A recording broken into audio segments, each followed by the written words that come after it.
Is there a belief in rebirth after death? Can an ordinary person become not only a hero, but also something higher?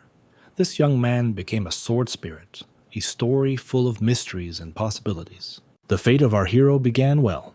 In his past life, luck smiled at him. He was surrounded by love and respect.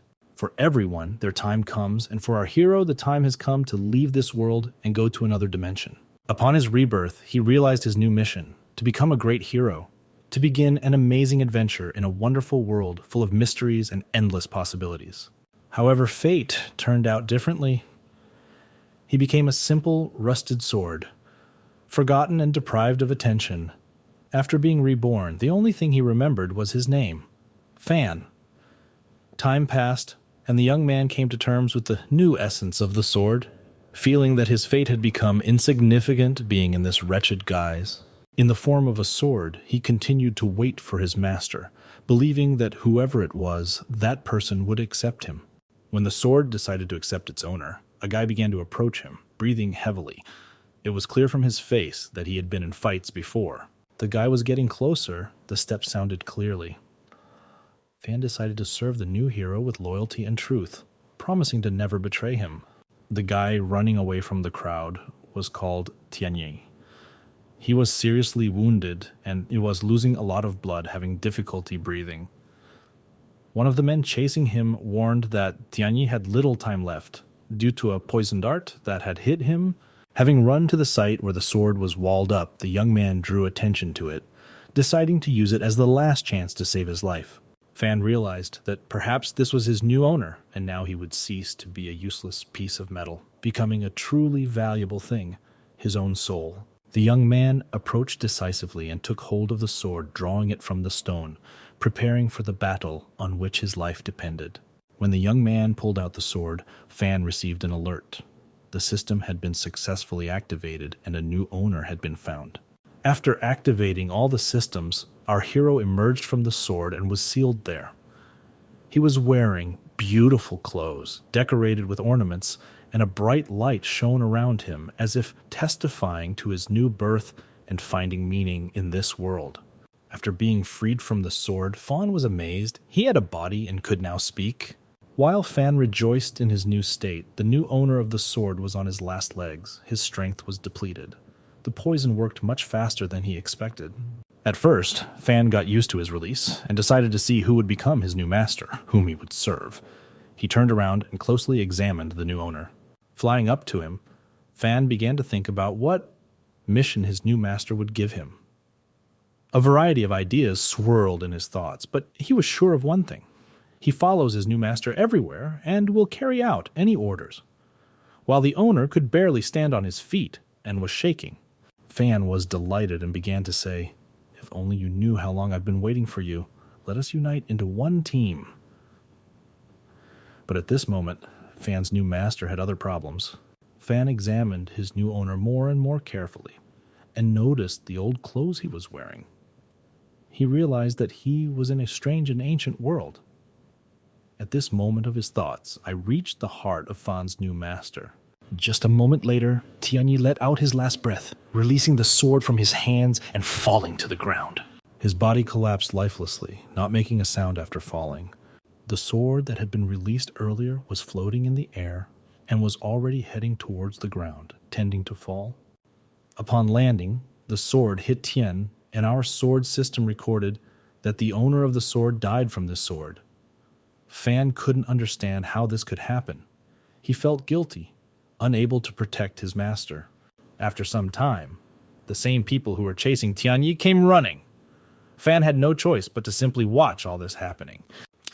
One of the pursuers noticed that Tian was already lying on the ground and was shocked to see his lifeless body, in whose chest lay a beautiful sword. One of the leading members of the company that was pursuing Tianyi approached.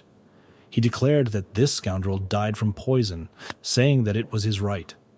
Fan was waving his hand at this time, thinking the owner could not die so easily. He was saddened that he had seemingly just found a new owner, but their time together had passed so quickly. After examining Tianyi's body in detail, the man became thoughtful when he saw a sword protruding from his body.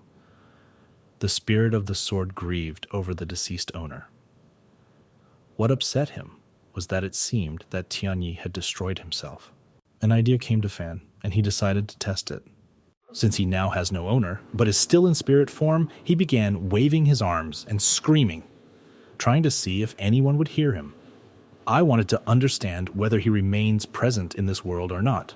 Flying up to everyone, he tried to attract their attention, talked, but no one reacted. The men continued to discuss speculation about the cause of Tianyi's death, thinking that he could not bear the pain of the poison and committed suicide. He was upset that no one reacted to his presence at all. This upset him even more than the loss of his owner that had just happened. This really upset him, the meaninglessness of this rebirth. He could not communicate with people, did not see how the story would develop further. He didn't want to live another useless life devoid of meaning and purpose. The group of people who had been chasing Tianyi approached his body and began discussing his death. They thought his suicide was terrible and assumed he was complete crap. One of them remarked in fear, "Look at his sword, even the hilt is covered with rust. No one has used it for a long time. How worthless it was." Fan fell into despair. Not only was he trapped inside the sword, but now he was even more despised. He wanted to understand the meaning of this new life, but it seemed that it would be easier to die. A little later, our hero felt better, and other people noticed that something strange was happening to the sword. Ours also decided to see what was happening. The sword that had previously pierced Tian and began to absorb his soul, leaving the owner nothing of this soul.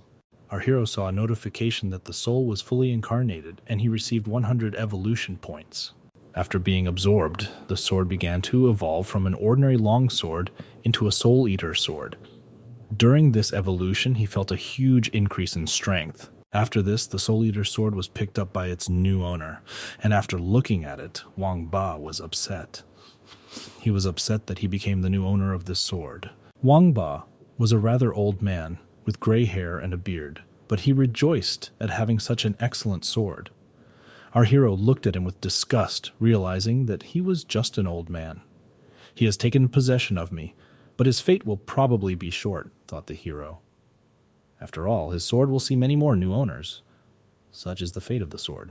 In this world, war is highly respected, and there are 8 empires. The empire in which our hero is located is called the Tianba Empire. Among the numerous warriors, there are both weak and strong. The weakest were considered quasi-warriors, who had 9 ranks. They were followed by warrior kings, saints, and even gods of war. Outside the urban areas, there was complete chaos, darkness, and horror. Terrible and dangerous spirits raged there, posing a threat to ordinary people. Fan began to understand the system and learned that the divine sword absorbs the souls of these monsters to gain evolution points, while the owner of the sword can also receive rewards and acquire new skills by killing these creatures. The higher the level of the sword, the stronger the owner of the sword becomes. He thought about the fact that he had absorbed the soul of his former master, and the question, what the divine sword could make of this worried him. As soon as our hero became the owner of the sword, the characteristics of the previous owner became available to him. It turned out that he was a second-level warrior who had rather meager interests: money, girls, and animals. Raising the sword above his head, the hero thought that this legendary sword, capable of absorbing souls, would make him a famous warrior and open all the doors of success for him. His companions surrounded him, congratulating him for becoming tougher and stronger. He enjoyed this more and more, but pride began to overwhelm him. Fan endured this more and more difficultly. It even began to affect him physically. He didn't want his new master to get stronger. Looking at his master, he began to feel frustrated and began to think about how to become stronger himself in order to receive more rewards and learn new skills. The only conclusion he came to was this: he needed to absorb more and more souls. At this moment, one of the allies of the new sword owner noticed the terrible picture and began to shout, "Boss, look at this! Look!" Pointing to what he saw, Wang Ba turned around and was completely distressed. Our hero just stood there, his face expressing no emotion. They watched in horror as the red-eyed wolf ate one of their comrades. This monster was level 3 and had enormous strength. The next moment, he tore one of his allies into 2 pieces, demonstrating his superiority over all these poor people. After completing one victim, he began to select the next one, scrutinizing everyone nearby. Before attacking, he let out an unbearably loud roar, demonstrating his strength in front of everyone present so that they would feel fear. This hellish sound echoed throughout the forest. One of the henchmen of the new sword owner trembled, claiming that this would be the end for everyone. The rest assured that there was no need to be afraid because they had this divine sword. Our hero also showed confidence and said, "Don't be afraid, you have me. Everything will end well." Wang Ba rushed into battle, shouting that it was just an ordinary beast that would soon go to hell. Our hero stood behind, grinning and wishing him luck in his victory. After Wang Ba began to move away, Fan felt something strange. The next moment, he began to be drawn back to the sword, and he realized that he could not get far away from it. He asked his new master not to engage so actively in the battle so that he could at least help him in some way. Wang Ba delivered a precise blow directly into the mouth of this predator to deprive him of his main weapon, his fangs. After some time, he made a precise strike with his sword directly at this beast, shouting, "Don't you dare underestimate me. I am strong and experienced." The wolf was hit right in the mouth. Having received this unexpected blow, the wolf jumped back to develop a new plan of attack. Wang Ba advanced with a grin, saying that this is all that a third-level beast is capable of, and added, "You're as weak as a hamster." The beast could not stand these words and attacked Wang Ba, jumping and opening its wounded mouth. He rushed with the intention of eating his opponent, while Wang Ba, completely confident of his victory, shouted, "I will immediately take you with my sword. You are just the next step towards my greatness as a warrior." After Wang Ba dealt the decisive blow and defeated the third-level beast, Fan began to feel proud of his new master, exclaiming, "Wow, I feel like I have a new special and powerful master." After defeating this monster, points for this red-eyed wolf began to be absorbed. 300 evolution points were credited. At this moment, Wang Ba rejoiced at his victory, shouting that he was invulnerable. His subordinate also encouraged him. When the young man decided to look at the accumulated points, he wondered where he could spend them, and what skills he would acquire thanks to this. In the skills window, he found one option that interested him, the movement skill. The description sounded something like this: use evolution points and gain the ability to move. He thought, movement, it means I can be independent. Making a decision quickly, he chose the movement skill, hoping to find himself a caring and beautiful mistress instead of a grumpy old man named Wang Ba. After spending 100 evolution points to acquire the movement skill, the sword began to behave strangely and simply pound. Wang Ba noticed this and was extremely surprised.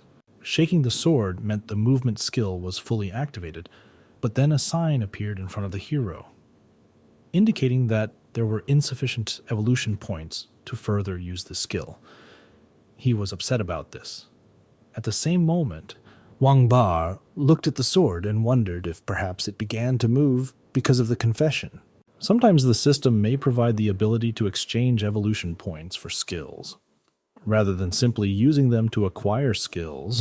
The hero was disappointed that he was not told about this opportunity earlier. He would be happy if some kind of manual was available in the system, explaining the principles of operation of this system. After our hero exchanged the last 200 points for new skills, the new owner already sensed something mysterious in the behavior of the sphere. Contemplating my sword with deep attention, I noticed that the chi of this weapon had become significantly more powerful. The next day, Wampa entered an exquisite city where peace and harmony reigned. People wandered carelessly through the streets, carrying their burdens and simply enjoying the charm of life. Wangba entered one of the buildings, hung with various symbols and patterns, like a labyrinth of secret messages. Inside this building sat a man with a mustache, calmly enjoying his tea and smiling. He inquired, "What are your successes in our business?" Wangba raised his head to Tianyi and said with joy, "You wanted exactly this development of events?" The man, peering into his head, began to ask questions about what Tianyi really was, and what could have happened to him. He continued to talk about a forbidden secret that no one should know. The next day he took his sword to one of the great blacksmiths and arms dealers.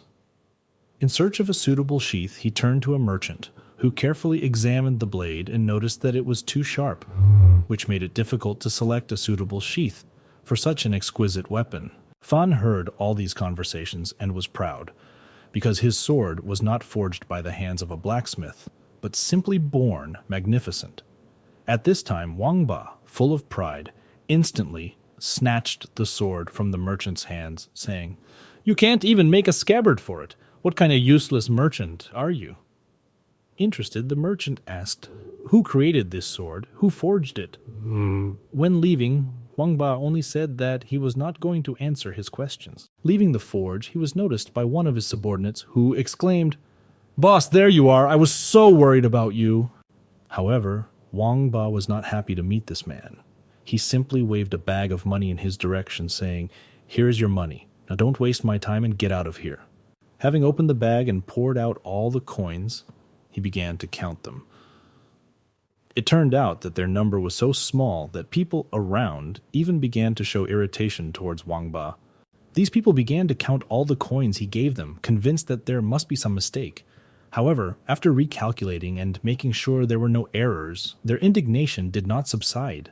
They were angry because their fellow citizens had died and Wang Ba had given them such a small amount of coins. Fan was also irritated by this whole situation. He realized that people had suffered in this matter, and Wang Ba was acting like a scoundrel. At this time, Wang Ba was enjoying some fun with the girls. Our hero approached him to see what was happening. He noticed a burning candle on the table and moved even closer. Seeing Wang Ba enjoying fun with the girl, our hero realized that his master was not doing anything useful at all. He seemed focused only on his pathetic and base pleasures. Considering all the actions of his master, he realized that Wang Ba was delighted to meet a third-level warrior. However, Fan was also upset that his master was still able to conclude a contract with such a person. A few moments later, he suddenly heard a strange sound and began shouting, "Who's there? Come out!" Fan thought, could he really notice me? Could he see me? In fact, Tianjin approached him with the goal of stealing his sword. Wang Ba, noticing him, began to shout at him, claiming that he was preventing him from enjoying this beautiful night. Tianjin was furious that he had been deceived. They agreed to pay exactly 100 gold coins, but Wang Ba gave them only an extremely small part of the promised amount. Now he came to take revenge and kill him, and also to take possession of everything that was promised to him. After this quick dialogue, Tianjin began to strike at Wang Ba. However, Wang Ba managed to dodge and threatened Tianjin to put his sword in place and hastily leave if he wanted to save his life. However, our hero was more happy to see Tianjin as the master, and he supported him with all his might. He even encouraged him to overcome himself. To make it clear that Tianjin was going the wrong way, Fan used his motion control skill. Tianjin, realizing that the sword in his hands began to tremble, began to realize that he had taken the wrong path and began to act more decisively. Fan began to encourage Tianjin, telling him to show him his strength and make him hand over the sword. However, Tianjin turned out to be much stronger, even without a sword, and dealt a crushing blow to Fan. The force of this blow sent Tianjin flying through the door. Our hero realized that he was still too weak to fight Wang Ba. After Tianjin landed and lay in a cloud of dust and dirt, Wang Ba, approaching him, remarked, "So you decided to challenge me with your low level. You apparently decided to commit suicide here, young one." In response, Tian said, "I will not die here today. I came with a good purpose, to avenge the death of my wife." At this moment, Wang Ba smiled and said, "Have you really come to take revenge on me for this stubborn woman? You know, she was great in bed." Fan and Tianjin were shocked by these words, and Wang Ba continued to irritate them with his behavior. At that moment, Fan realized that as long as the real owner of the sword was alive, only he could use it. The sword's owner was Wang Ba, and Fan remembered that the system also mentioned that the sword's owner was granted additional stats. That's why Wang Ba was so strong. Clenching his fist, Fan accepted that as long as his current master was alive, he had every right to use the sword as he saw fit. He realized that even if he had his own skills, not using a sword as his main weapon meant he had no chance of winning. At this moment, Tianzi began to lose blood and did not have long to live. Fan noticed this and began to think about how he could help him. Having opened his system, Fan began to look for everything that could help Tianzi. He frantically searched for ways to help. He found one of the skills, Bloody Soul. This skill absorbs essence from the blood and briefly strengthens the one holding the sword. The blood fell on the sword and began to activate this skill. Tianzi did not understand what was happening to him now. His eyes turned scarlet, and he felt a surge of strength in himself that was not there before. He looked at the sword and began to think that perhaps it was only because of him that this happened. He hit Wang Ba quite hard. He was shocked by such a surge of strength from such a weak young man. Fan began to whisper, "Jing, would you like to gain true strength with me?" He stood and listened, realizing that this was his only option. Wang Ba didn't understand what was happening. Why has he become stronger now? Fan continued, "You know what needs to be done." At this moment, Tianjin began to inflict wounds on himself to activate the skill. Tiansu began to pour blood onto the sword, thereby activating the Bloody Soul skill. The more blood he gives to the sword, the more power he will receive. Fan stood over him and said, "Strength. I will give you all the strength that I myself can. You can defeat him." He watched as Tianjin grew stronger, thinking that perhaps he had already gone crazy. However, this was simply the use of a skill. After Tianjin gained strength, he began to attack Fan Ba with the words, "I may have gone crazy, but only one thing awaits you, death by my hand." Fan was also encouraged by this young man's determination and thought that they had a chance. Tianjin began to strike at Wang Ba, but he managed to dodge. However, this was still not enough. Wang Ba was many times stronger than Tianjin, even with his enhancement. Without much effort, he dealt a crushing blow to it. Tianjin, unable to withstand such a blow, flew into a weapon stance. It was difficult for him to breathe, difficult to move. He was completely crippled and did not expect such strength from the old man. Wang Ba walked up to him, and he bent down to spit all of his blood out of his mouth before starting to say, "You're just trash. How did you even think you could beat me?" After that, he continued to say what he heard. "You have a younger sister. Yes, she's as beautiful as your wife. I will have to visit her." Fan did not like such words, and he crouched, condemning Wang Ba for his such gloomy actions. Gritting his teeth, Fan thought that his current owner was a real dirty animal. There is nothing human left in him, not to mention culture. In order to end the current master, Fi began to activate another of his skills. It was the Phantom Dance skill that gave him even more strength. After activating the Phantom Dance, Tianjin literally could not stand in one place and began to attack. Waving his sword, he shouted the name of the one he wanted to defeat. This was the only person at the moment. "What you have done, not a single dirty deed of yours will be forgotten," he thundered. Screaming, he began to throw punches that landed directly on Wang Ba's body. Wang Ba was unable to dodge all these blows and simply stood there in shock. His entire body was completely chopped off from his head to his legs. There were such a huge number of blows that no part of his body was left undamaged.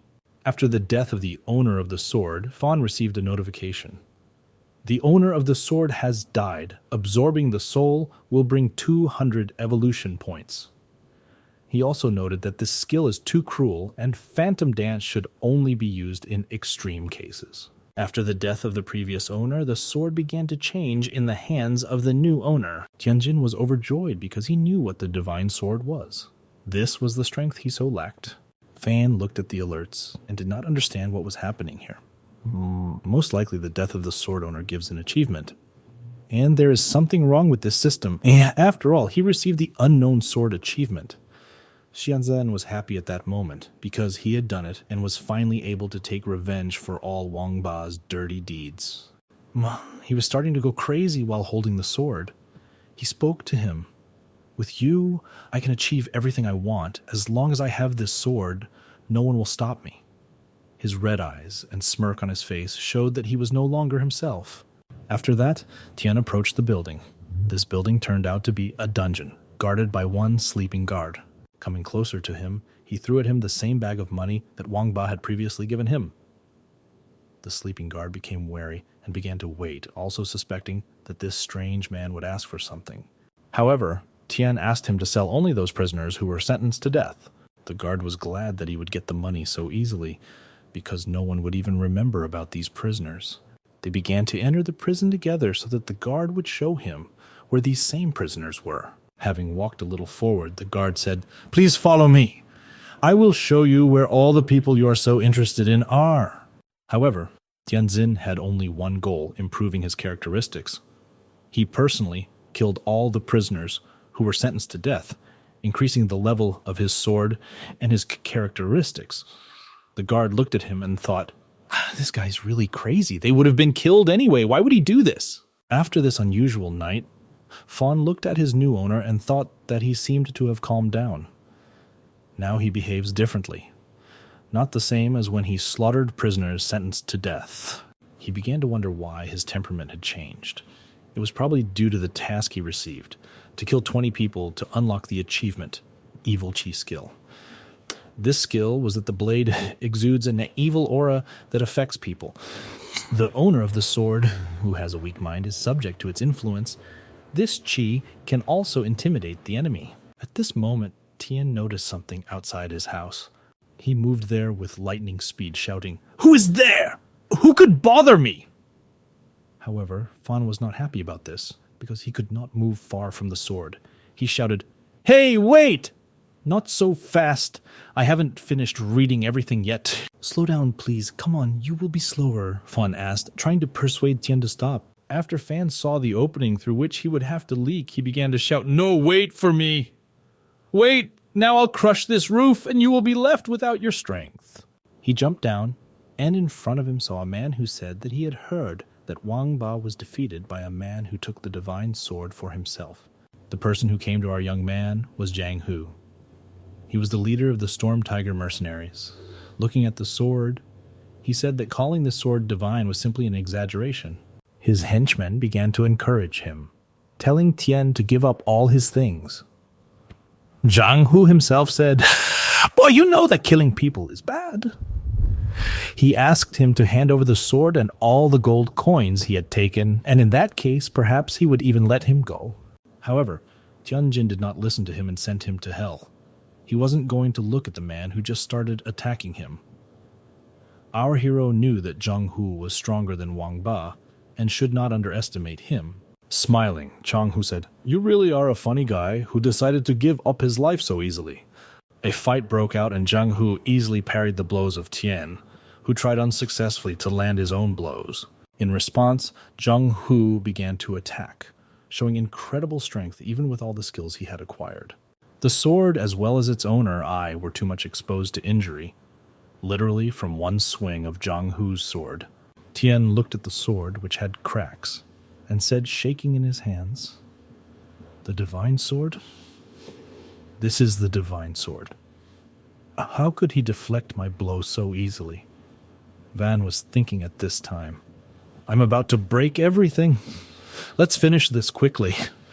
At that moment, when Tian was trembling with the sword in his hands, Jiang Hu approached him and asked him to give up the sword and die a worthy death of a warrior. However, Tian was not willing to give up easily. He began to scream, calling on the divine sword to transfer power to him. He still sought to defeat his enemy. Fine, realizing the urgency of the situation, began researching skills that could help his current owner. Realizing that inaction would lead to his end, he decided to use all his evolution points to acquire the necessary skills. However, he did not have time because using the skill required time. He had a sign. "The skill is recharging. Wait 15 seconds. However, this time was not enough for him, and Tian died at the hands of Jiang Hu. After this, another sign appeared indicating that several more deaths of the sword's owners were necessary to unlock the unknown sword skill. Fan looked at all this with grief. Is this really his fate? To see all the young masters die before him? At this moment, Jiang Hu himself ordered him to keep an eye on the house and surrounding area, and also take away anything that seemed valuable. One of Jung Hoo's warriors took the sword and began to carefully examine it, asking, "Boss, do you need this sword?" The boss replied that no, he was not as good as he thought, and just a trinket that he would not need. Fan was deeply disappointed that he was called just a trinket. Another comrade of Jung Hoo noticed that the boss already had a sword of a higher rank. Why does he need this garbage? He began to bite this arrogant youth, saying that he did not understand anything. When the young man who took the sword realized that no one needed this blade, he decided to take it for himself. Deciding that they could show everyone that the sword was not so bad after all, a new contract was concluded. This guy, with hair named Yelan, became the new owner of the sword. The next day, the usual everyday problems began. Yelan actively helped his comrades, carried things to the barn as his elders ordered him, and simply tried to help everyone around him. After a hard day in the evening, Yelan went for a walk. There were beautiful girls around him who offered him fun. Fan didn't understand how he was going to become the strongest by doing what he was doing now. Fan was completely disappointed in his new owner. He thought it was all over. This guy was a complete loser. The idea that he might have to serve some idiot for the rest of his life without ever achieving anything was looming in his thoughts. At this time, Yelan was simply walking around the city, carefree, and for Fan, all this had already become boring.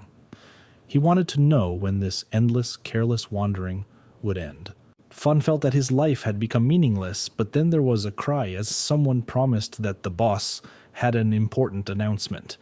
Yelan perked up because this could be an important moment to prove himself to the boss. Not only Yelan, but also all the other members of the mercenary guild had gathered. The boss himself said, "My brothers, a severe battle awaits us. I expect excellent results from you in battle." Everyone gathered around the boss as he sat down in a chair and began to tell the whole idea. Their plan was formidable, and they decided to exterminate the mercenaries from the shadows who interfered with their affairs. One of the boss's subordinates, standing nearby, leaned over and said, "Perhaps you will change your mind. This could be dangerous." Immediately after these words, Jung Hoo slapped him on the cheek with a loud expression. "You dare to defame me? Do you doubt all of us?" After that, he said that this was a task prepared in advance, and he had already sent a spy there, so they don't need to prepare. Everything will end this night. They started shouting, "Yes, we didn't expect anything else from our boss. We can handle it, we'll do it." Fan watched as his new master practiced with the sword, making simple swings, and was upset that these movements did not promise any use. After that, the same boss's comrade-in-arms approached Yelan and shoved him. Yelan, seeing him, staggered and asked, "What do you want from me?" The guy who hit the new owner of the sword invited him to fight. Fan noticed that this was just arrogant trash and decided that it was high time for him to show who was the strongest here. But Yelan was too focused on achieving one goal, to continue to improve. He talked himself out of not paying attention to that guy. He continued to swing his sword, which was of no use. Fan at this time was upset, thinking, "Well, at least you should notice it more strongly, so that it will be of some use."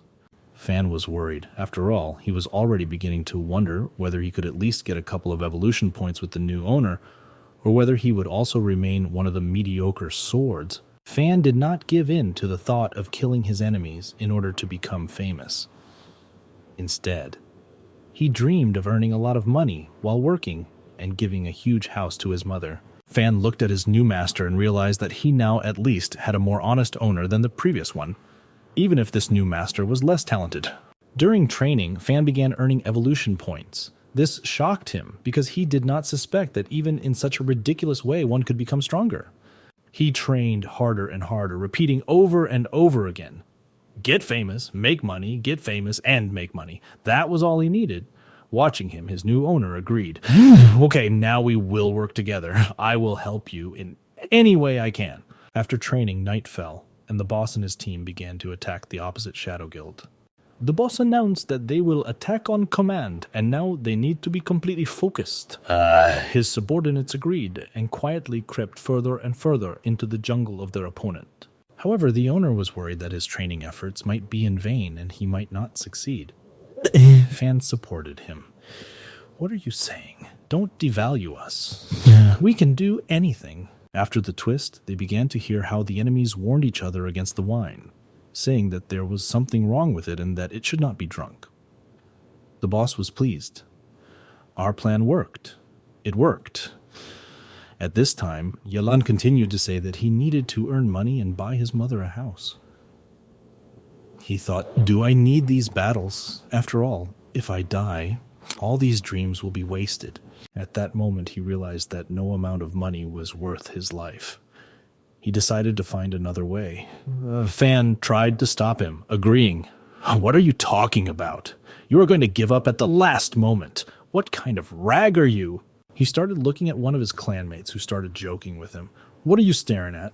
"Well, let's get out of here," he said. Yalan asked, "What's wrong? What did I do to you again?" However, this guy stopped and said, "Just don't bother anyone." The boss began to rejoice that his plan worked, asking his charges. "Well, what do you think of my secret ingredient? Did you all understand my idea?" Yelan still dared and decided to go into battle holding a sword. He was shaking and repeating to himself, "I don't need to be afraid. I don't need to be afraid. This is just an ordinary battle." Fan noticed that with this attitude, Yelan would not survive and thought about how he could help him. Smirking slightly, Fan began to use his movement skill, thinking that this kid was lucky that he liked him. The sword in Yelan's hands began to tremble, and he paid attention to it. After that, he thought, "The sword has been trembling all this time. You're supporting me, right?" He perked up when he saw that even the sword was supporting him. "Okay, I'll do my best," he said. Fan also saw fire in his eyes. "God," he insisted, "there are no dirty tricks in war, and you only have yourself and your carelessness to blame for falling into such traps." After that, the boss said, "Guys, we don't wait. We'll all go on the attack at once. We must win." Fan and his new master were excited about their first real battle. Their blood began to boil. So their great battle began. Yelan immediately faced a rather difficult enemy, and they exchanged blows. Noticing that his master was losing ground, Fan began to support him using his movement skill. Yelan was still able to fight off this enemy and deal a crushing blow to him. After this, a notification appeared that one level 1 warrior had been killed, due to which they received 100 evolution points. Fan was shocked that his master was not so mediocre. Fan began to rejoice and support his new owner. "Great job, you did it!" He used the movement skill to show him that he was happy for him. Fan began to realize that the time had finally come to earn points and level up for real. Warrior after warrior, he defeated everyone he could meet. His blows were merciless and merciless, aimed at the weakest points of his enemies. Fan looked at all this and realized that his master was quite good, but he tried to warn him. If he kills too many enemies, he will begin to be affected by evil chi. Fan was worried whether he could withstand the influence and not go crazy. Just a moment later, Yelan launched into battle with wild eyes. Fan realized that his master could not withstand the evil chi at all. He began to destroy enemy after enemy. Heads fell off the shoulders of absolutely everyone who stood in his way. One of the enemies suddenly began to attack Yelan in order to avenge his pre-dead brother. He struck him, saying, "How dare you? This was my brother, the only one I could trust in this life." The blows were struck at Yelan with incredible force. He then kicked Yelan, sending him flying far back. "I'm starting to walk again." This is how he shouted, "I will avenge my brother. He will not die just like that." Yelan said, "Dream on the spot, but I can't just die here." Fawn watched as he now had enough points to activate his second skill, Phantom Dance. After activating the skill, the sword enveloped the country in a strong aura. Elan began to repeat, "I will not die. I will live. I will not die. I will live."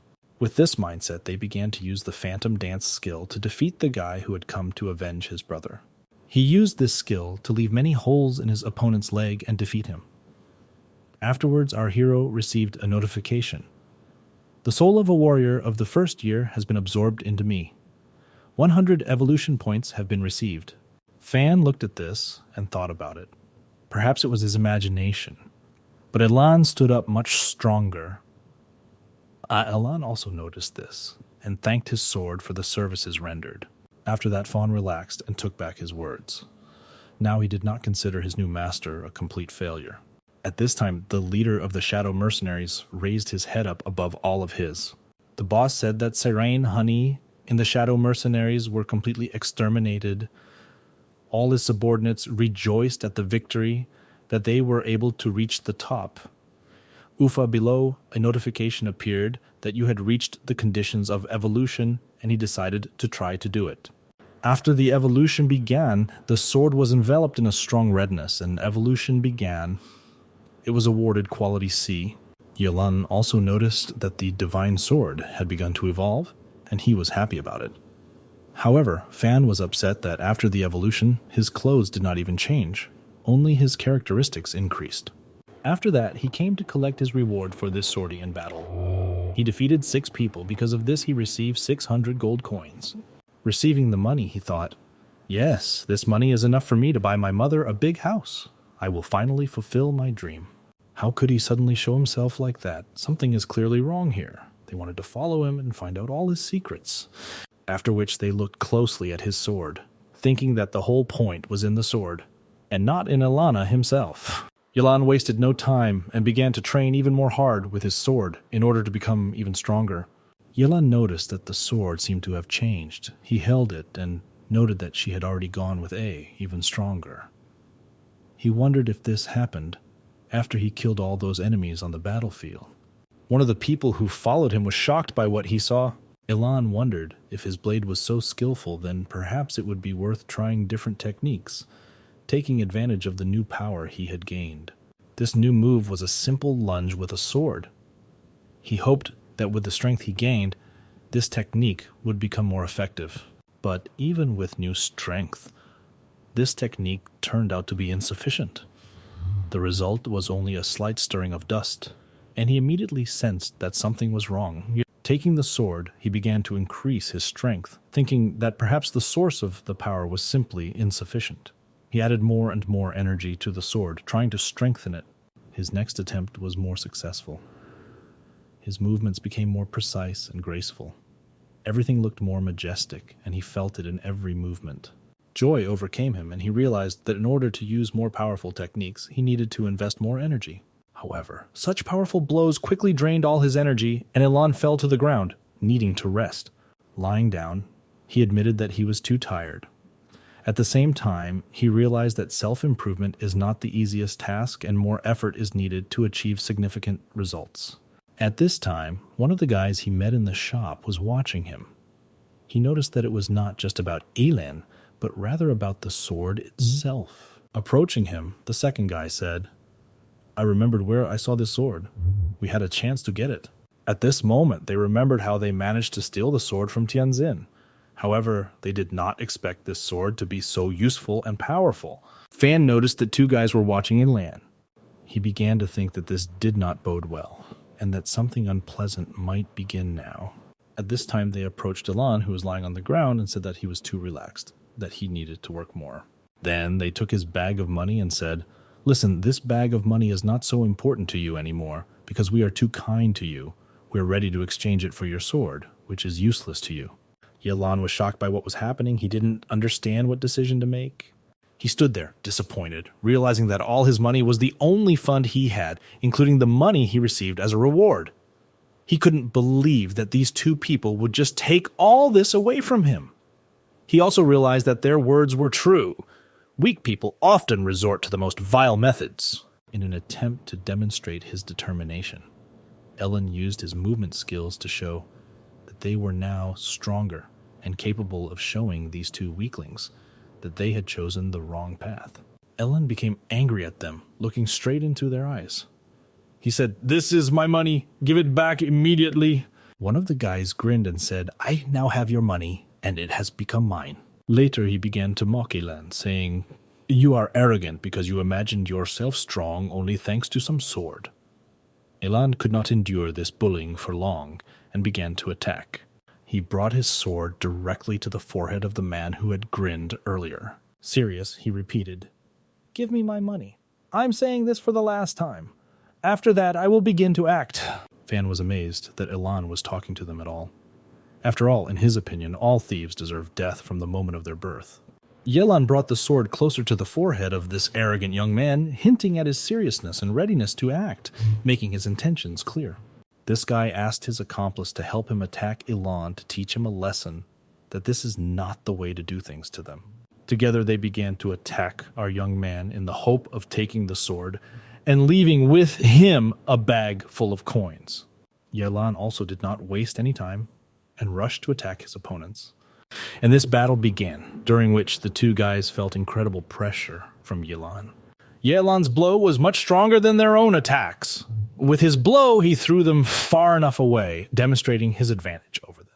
After that, he did not stop and continued to fight, since they encroached on what was sacred to him. He began to attack one of the guys, trying to take away his ability to fight. He attacked his arms and sword, trying to reduce his combat effectiveness. Having hit the shoulder, he also managed to knock out the sword to completely suppress the enemy's desire to continue resisting. Noticing that the enemy was preparing to attack, he decided to get ahead of him and attack first. Yelan attacked as quickly as possible, and the enemy did not expect such a swift attack. He tried to defend himself. Yelan was able to knock the sword out of his opponent's hands and hit him while he was unarmed and in flight. The guy who attacked Yelan was shocked that his weapon was cut down so easily. Yelan raised his sword to his forehead and said, "Don't blame me. You yourself refused to return my money and took what belongs to me." This man was shaking with fear, sensing that he might be killed. Previously, he kept asking if he would get his money back, but now with a sword to his forehead, Yelan said, "Choose, return to me everything that belongs to me, or I will deal with you." The guy who was presented with the sword told Comrade Bao to return all the stolen money as quickly as possible. He insisted that he hurry up, saying, "You sin, you hurry up, don't slow down, this money is not yours." He replied, Yes, now, everything will be done." He threw the bag of money back to Yelan, saying, "Here, keep your dirty money." Having received everything he needed, Yelan said, "Now get out of here, if you value your life." Fan, who was watching all this, expressed regret. "It's a pity that we couldn't kill them, so we would have gained experience. But you're still great for being able to protect what belonged to you." Yelan began to talk to his sword, claiming that he would never give it up or sell it. After all, as long as he has the sword, he is capable of much, and finally there is a chance to fulfill all his dreams. One of these dreams was to become one of the strongest warriors. Holding this sword tighter and tighter, he rejoiced, because with this sword, his dream could come to life again. He looked at the sword and was happy because he was envious that he could follow his dream. This path is chosen only by those who strive to become stronger. Yelan was doing his usual work when one of the guys who attacked him shouted at him and said, "The boss is calling you. Come to him quickly." Approaching the boss, he grinned and said, "Well, let's see what you do now, and who will have your pathetic piece of iron left." Yelan felt something bad. He knew he shouldn't have gone to the boss, but he couldn't help but obey. He came to his boss, who said, "Yelan, I've heard a lot about you. You are improving every day, and you have a new sword." Yelan looked at him silently, waiting for his boss to continue his words. However, he decided to just agree, and replied, "Yes, boss. I'm training to become stronger and be more of a help to you." At this point, the boss praised him, saying that it was important for all guild members and warriors to strive to become stronger and better, and added, "You did well." He then remembered the sword he had given to his boss and asked for it back, explaining that he had found a better use for the sword. Yelan felt scared because the boss found out that this sword was not an ordinary one, and he didn't want to give it away so easily. He froze and did not want to answer. The boss asked him what was wrong, why he couldn't just give up the sword. Yelan replied that everything was in order, that the sword was in his room, and he would bring it right away. After these words, he began to run to his room. He wanted to convey that he would never give up this sword. With its help, he hoped to fulfill his dream and stop being insignificant. Yelan ran to the place where his room was located. At this time, the boss called one of his subordinates and gave him a weapon. Later, the boss began to wonder if this sword was special. By his appearance, he seemed the most ordinary, but for some reason, Yelan did not want to part with him.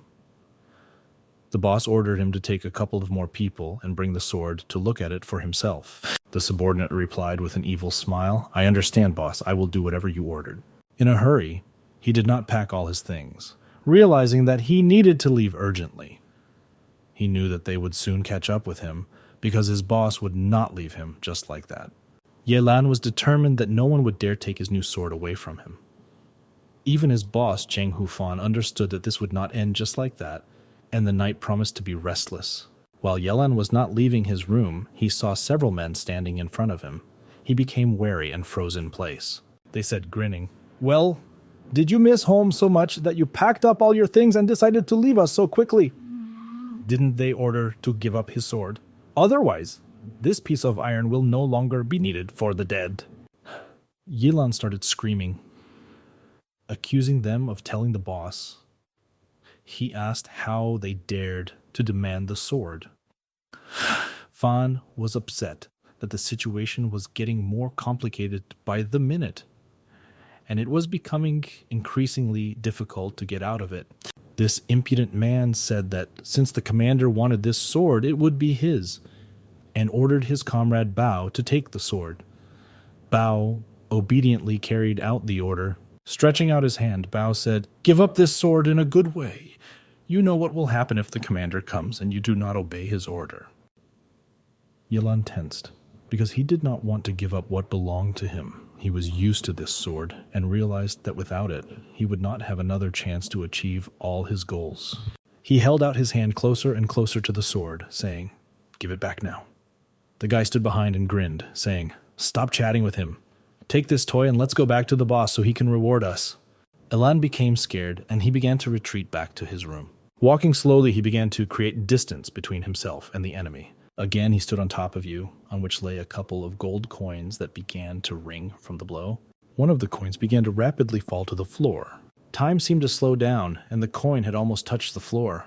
At that moment, Yelan was attacked by the same Bao, saying, "I expected you to resist, but I didn't think that you would be so stupid as to do it." Jumping back, he said, "Boss Blue, let's all attack him together to carry out Zhang Hu's order." The dark blue leader instructed all other followers to surround the deer's hideout in order to make it impossible for him to escape. At that very moment, he began to throw his blades in his direction, aimed at evading his attention. With deft movements, Yelan skillfully parried all the attacks, rushing in his direction. Bao, jumping from above, began to attack while exclaiming, "Now no one will come to your aid from this blow. It's hard to imagine that you will be able to dodge." However, at the most decisive moment of the blow, Yelan jumped to the side with dexterity. Bao was startled by the unexpected turn of events, especially considering that Yelan was once considered one of the least powerful disciples of this sect. He avoided all their blows with such ease that the guys expressed their indignation in bewilderment, claiming that he was jumping like a real flea. One of the blows almost took him by surprise, and the man said, "Yelan, you are a complete idiot. Our boss is a third-level warrior, and you will not escape him. His punishment will eventually overtake you despite all your tricks." However, Yelan made a rather daring decision and, despite all the objections, rushed forward, overcoming all opponents. His dash was amazingly fast. He flashed through most of the guys, remaining unharmed. The man in charge of the others gave the order to stop him at any cost. He shouldn't have gotten away. Yelan, taking the sword in his hands, began to swing it in all directions, creating space for himself. During this, he shouted, "Get out of the way! Get out of the way if you want to stay alive!" As he ran away, he realized that now the eyes and ears of the entire squad would be everywhere. The only option was to hide in the Emerald Forest. However, during his escape, he was overtaken by another enemy, who decided to quickly lunge to the side. Yelan nevertheless noticed him, and he shouted off, "Well, do you dare to resist? He's closer to me. Quickly. You don't deserve to live after your act and insubordination." However, he chose another more certain way out. He decided to fight, picking up his sword. He was enveloped in a dark aura, a harbinger of death. They clashed their swords, and Yelan was amazed at the power displayed by the ordinary mercenary. This power was everywhere, heading towards its enemy. A dark aura hit his face, and he was shocked. How is this even possible? There was puzzlement in his gaze. He expected what would happen next.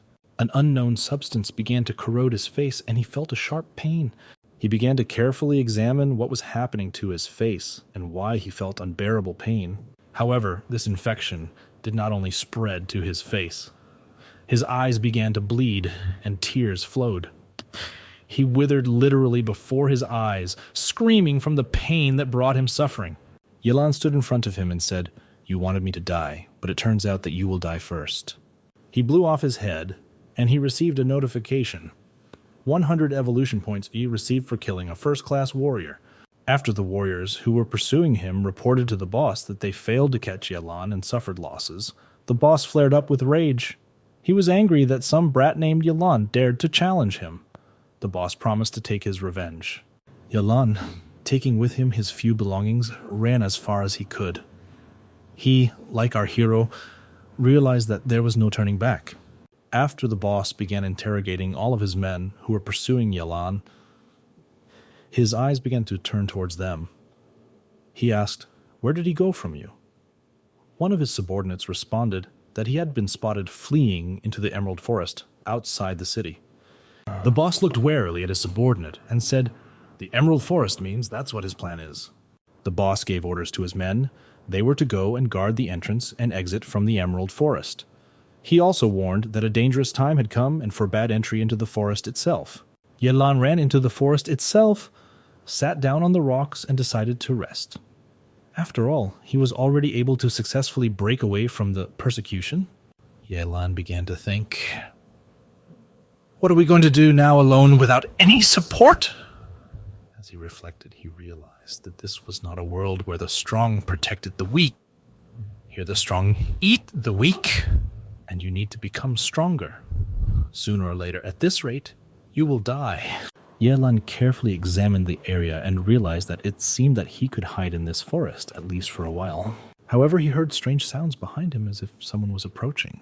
Looking down, he noticed scary animals. These were iron-maned boars, animals of the first level. However, their body was covered with iron-colored bristles, and they were able to completely deflect damage from attacks, including those from iron weapons. They posed a complete threat to Yelan. They were quite scary, with huge fangs and a very sinister appearance. However, Lan was not worried about this either. After all, these were just first-level beasts, and with his sword, he could easily deal with all of them. He stood waiting for the attack of these beasts, thinking, well, now's the time to improve his skills. As soon as they attacked, Yelan used one of his techniques and cut down 3 boars at once with one blow. Fan thought that his master was a complete fellow, and finally he received evolution points. He wished Yelan to continue to look for such animals. These animals lay completely covered in blood, defeated, and showed no signs of life. Yelan approached the animals and knew that iron-maned boars usually avoid people. He became wary, realizing that they themselves had come to him. Apparently something is going wrong at the moment. After this, Fan noticed something strange. He and Yelan began to examine everything around for danger. Yelan was shocked by what he noticed. It was a herd. Many monsters were running from all directions trying to find new prey. Yelan cut down monster after monster, and Fan at that moment thought that their number was simply amazing. How could this even happen? Yelan had fought long and difficult battles, and he was already less confident of his victory. At this moment, Fan noticed that he had a bad feeling and needed to do something to save his new master.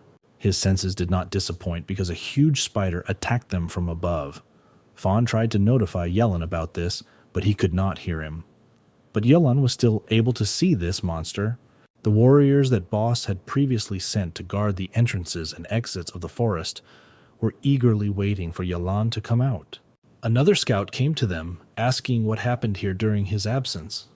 However, nothing new happened. No one ever came out of the forest and no one entered. He thought that several days had already passed and there was still no news. How could he hide in the forest and still not come out? They thought that he had already died in this forest. At this moment, Yelan was fighting against countless enemies.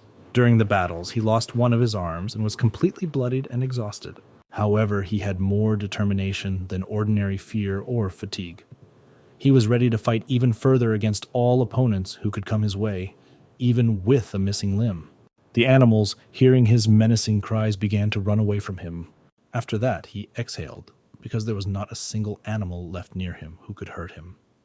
Fan was happy for his master because he was able to hold out for 3 whole days this year, and the message was not with what it was at the beginning. He has grown greatly in level and characteristics. Clutching his sword, Yelan felt strong, and Fan was proud. After all, his owner has come to the conclusion that he is now firmly on his feet and is not afraid of fighting even with stronger opponents. His sword also received new characteristics. It received Class B. Its main element became darkness, and he acquired several additional passive skills, which he also upgraded to rank B. Fan also noticed this and was glad that this time the evolution was a little different, and the sword's owner was simply given additional effects. However, he was upset that the improvement of evolution had not changed at all. Yelan, after he gained more strength, noticed that he began to feel better about his strength acquired with the help of this wonderful sword. Having begun to hunt in earnest for the sword and Yelan, he gathered all his minions and sent them into the forest in order to find Yelan and bring him to him, dead or alive. Everyone accepted this order. It was a dark, unenlightened night in which change had to happen. Yelan decided that he had been here too long, and it was time for him to leave this forest to be safe. The next morning, he was able to reach the inn, where he wanted to replenish his supplies of food and strength. He sat and tried to eat tightly because he understood that he might not be able to do it again in the near future. Fan flew around the food and also wanted to feel its taste. At this time, Yelan heard someone discussing him. He noticed this. These were the same 3 henchmen. They discussed how they had never been able to find his body and had sent another team today.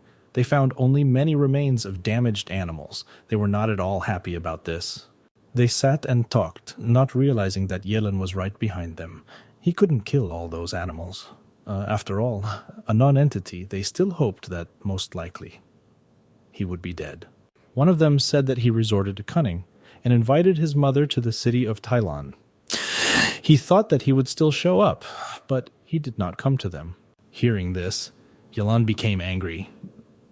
After all, they're hunting not only him, but also dragging his family into his other mother. He squeezed the glass with incredible force, and the bowl shattered into small pieces.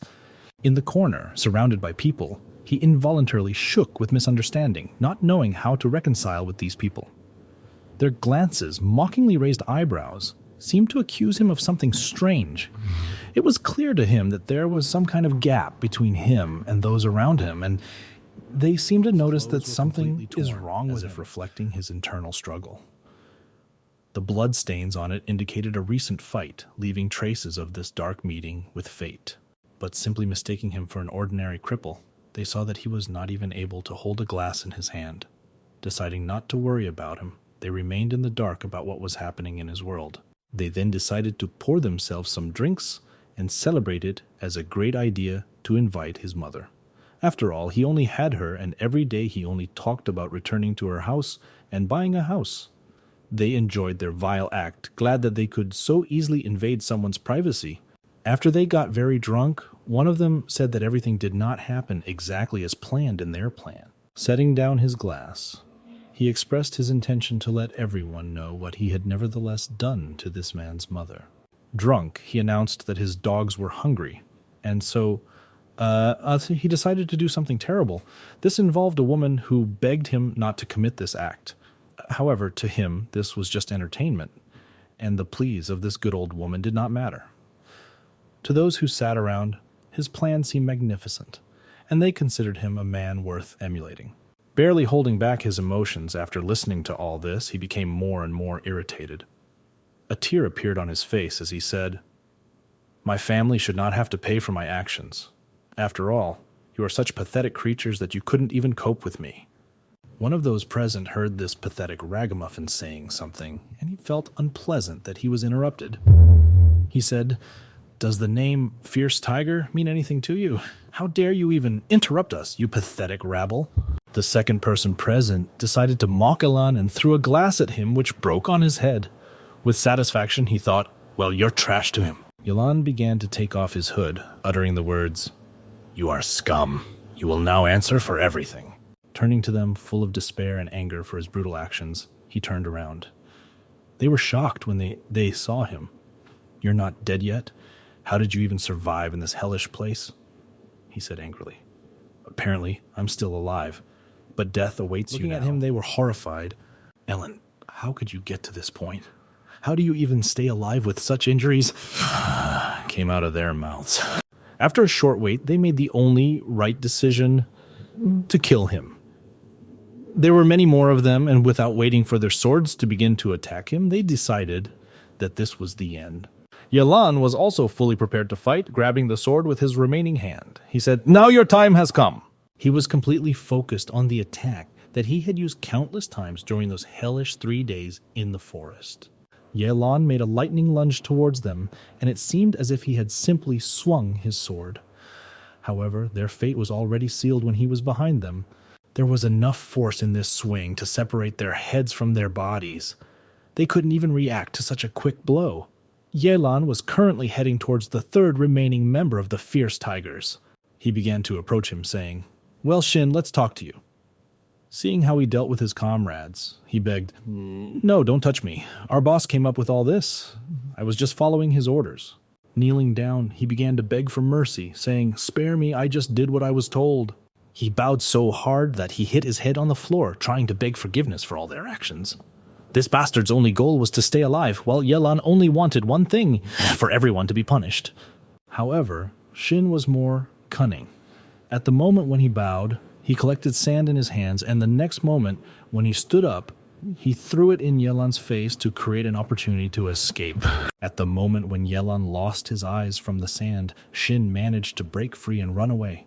Running outside, he took out a flare, saying that when his people saw the signal, they would all rush here in an instant to capture Yelan. He was happy, because now Yelan would not be able to run and hide anywhere. Still, he was able to fire a signal flare that was visible from anywhere in the city. A dark, non-illuminating night came, which did not bode well. However, the one who was able to fire the flare was unable to save his life. Yelan was also happy about this, because he was already striving to end everything once and for all. During that night, Yelan was able to get rid of everyone who came to him. There were about 60 fighters. Later, the boss himself came to him, completely furious over the whole thing.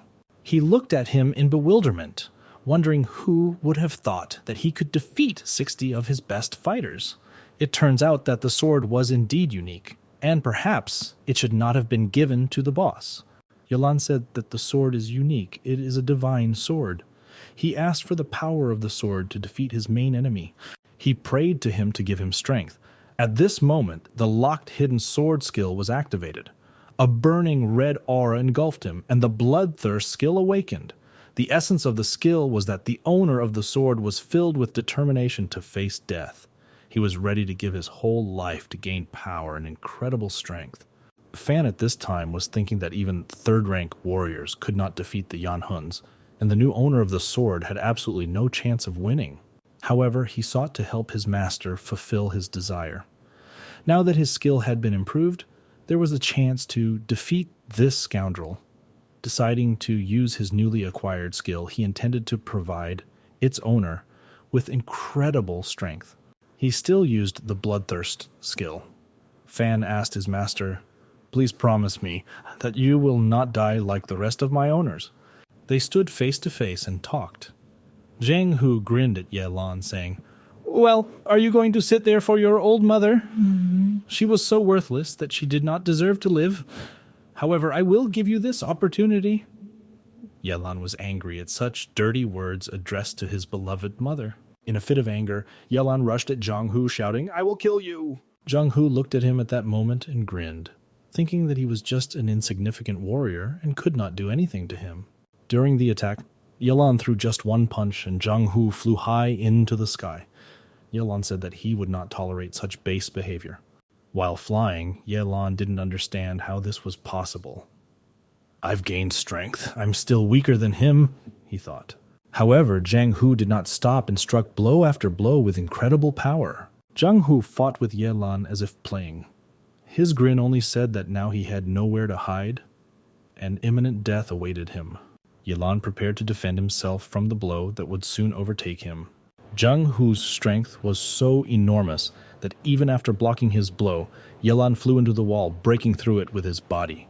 After Yelan hit the wall, his entire organs were severely damaged. He fell to his knees and began to erupt with everything he had inside. The boss at that moment came up, grinning, and said, "Defeating you is much easier than crushing even an ant." Yelan lay on the floor, completely wounded, shaking. However, his faith was unshakable. He knew that he would not die and would take the life of his boss first. After these words, unprecedented strength came to him. He stood up and a huge red aura engulfed him. The boss was shocked by this. He looked at what was happening and could not understand how he could get up so quickly after such significant damage. Yelan silently and lightning quickly began to attack his boss, inflicting a wound on his shoulder. His boss stood and gradually began to bleed out. He trembled with rage, saying, "Oh, you brute! How dare you hurt me? You will no longer live in this world after your actions." Yelan continued to advance on him. The boss did not expect this and asked, "Is it all because of some piece of metal? Did you become so strong because of this?" They exchanged blows, and the boss increasingly realized that without his sword, this man would be just trash, and he needed to get rid of him as soon as possible. The boss struck with lightning speed over and over again, trying to finish off his opponent. Yelan took all the blows and managed to defend himself. He was in unbearable pain at this moment. Completely wounded, with blood from his eyes, he repeated only one name. "Jung Hoo, I will not forgive you for this." At that moment, his bloodthirstiness skill was fully activated, which absorbed the life force of the owner of the sword. However, in return, he gave him the opportunity to acquire the incredible power that he craved, and the more life force he gave, the more power he received. His eyes filled with rage and determination to defeat any enemy that was possible. It was no longer like the look of an ordinary person. He delivered a crushing blow to his former boss's torso. He could not dodge this blow. His sword was also cut by this mutant, and he screamed in pain.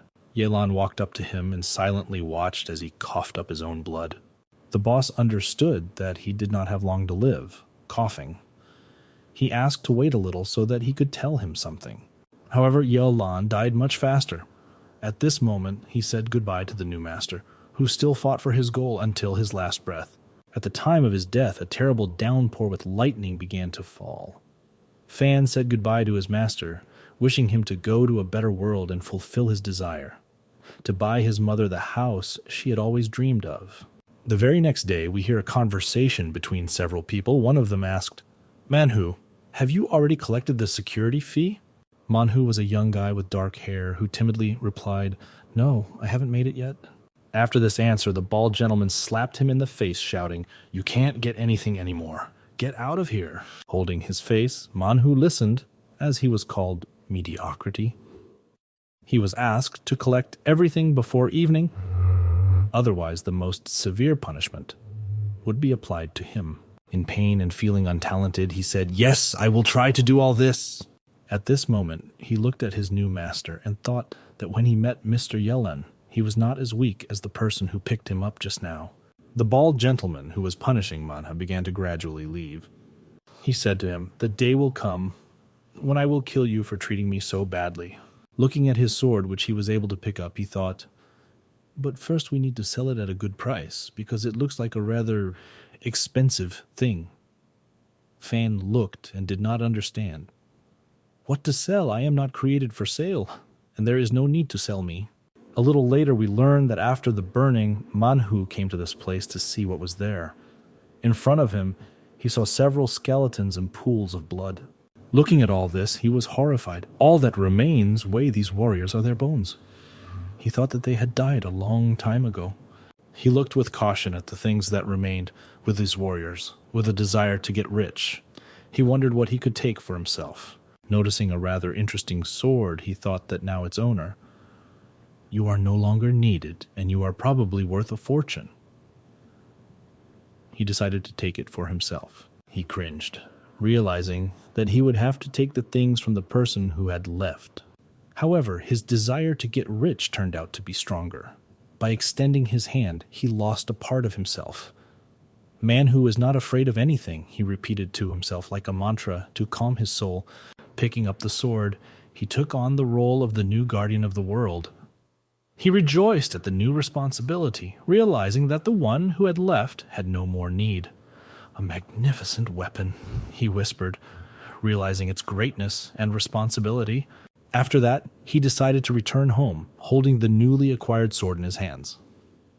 Opening the door with his foot, he told his wife that he was hungry and asked to prepare something for the table quickly, because today he still had to leave on business. Upon entering, he saw his wife and a guy in a pink shirt, sitting in an embrace on their shared family bed. He just stood there, silently watching what was happening. He shouted at his wife, "Oh, you treacherous, unfaithful, I loved you, and you began to cheat on me." The guy in the shirt asked, "Is this your husband? He's a completely poor man. Did you love him?" She replied, "Yes, this is my husband." After that, the guy in the shirt began to beat the manka so that it would not interfere with his happiness with his wife. From the blows of the manhu, he fell onto the table, breaking it right in his own home. Putting his foot on his head, the guy in the pink shirt said, "You won't say that I stole your wife." He offered him 1,000 gold so that his wife would leave with him and no longer interfere with their happiness. Throwing the coins on the floor, the manhu noticed 1,000 gold pieces. "Will he really give me that kind of money for my unfaithful wife?" he thought. Noticing that there were many more coins in the bag than he expected, he began to make excuses. "Of course, I'm not sure that this is right, but maybe this will be the best solution. Maybe her fate will be much better without me." He started checking the money and said, "You can go anywhere with her. Go away. Get out. Leave me with your money." This was his way of avoiding grief, since his new master was hopeless. He longed for another master. At this time, a fat short man approached his house shouting, "Hey, manhu, where is this thing that you wanted to sell me and that tells something?" Opening the door of his house, he said, "This thing is in my house. Come in, I'll show you everything." The short man began to mock Manhu, saying that he had just seen Juan walking in the arms of his wife, and mockingly asked, "Has a woman finally abandoned such a nonentity like you?" Manhu did not want to continue this conversation. He told them to shut their mouths and do what they came for. Just buy. The two walked in and started asking, "What did you say to our boss? Repeat it." When they entered his house, they smelled an unpleasant odor and began to ask, "Oh, what happened here anyway? What military operations took place in this house?" Manhu could no longer tolerate these humiliations. They laughed at him, saying that the house stank so much that they could not stay here. However, this was his home. He looked at the sword and realized that perhaps it was not only them who needed to sell it. Manhu's thirst for revenge was awakened, and it was noticed. Someone was glad that this pitiful owner had finally awakened his fighting spirit. Resolutely taking his sword, he decided to hide it so as not to sell it, but to preserve it for future use for its intended purpose. After he hid the sword, he began to apologize, saying, "I'm really sorry, but it seems like my things were stolen and I can't find them." One of the warriors accompanying the fat short man said, "Stolo? Are you serious? We came here in vain. Give us back our money." Manhu was disappointed at that moment. He was mistaken.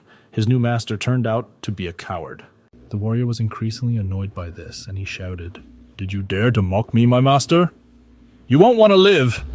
He threatened that in this case, they would simply burn down his entire house. Manhu began to beg him, "Please don't do this. This is all I have left, sir. Please don't do this." At that moment, the fat short man and his guard began to slowly walk away. After they left, they threw a torch into the thatched roof of the house. The flame consumed everything in its path, and Manhu, looking at it, shouted, "No, this is my home! This is all I had!" The warrior said, "No money? Then you too must burn alive. Like a non-entity, you lived insignificantly and you will die insignificantly." Manhu watched as his house, all he had left, burned. He was powerless to do anything about it. The flames consumed his entire house, leaving no chance of putting out such a huge fire. Sitting in a burning house, the desire to live died away. He literally accepted his fate as a non-entity. Fawn flew up to Manhu and asked, "Do you want the power to take revenge for everything that they did to you? I can help you in this difficult situation, but are you ready to give your whole life for this power?" Manhu's mind began to cloud, and he was ready to give even his life for the opportunity to take revenge. And so Manhu's hand reached closer and closer to the sword. Fan repeated, "I can give you strength. Just take me and accept my conditions." Manhu accepted this offer, grabbing the sword, which began to be enveloped in an ominous red aura. His eyes shone with a bright light. Having picked up this sword from the floor, he was left absolutely alone in the burning house.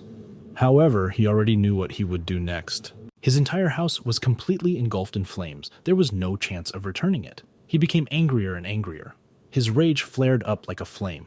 The guards of the fat little man simply laughed, claiming that he was defective since he could not even protect his home. Suddenly, an explosion was heard behind them, and they were shocked by such a loud sound. It was Manhu heading towards them to take revenge for his home. As he approached, he shouted, "You will go to hell for what you have done." One of the warriors turned to look at him, meeting Manhu's gaze.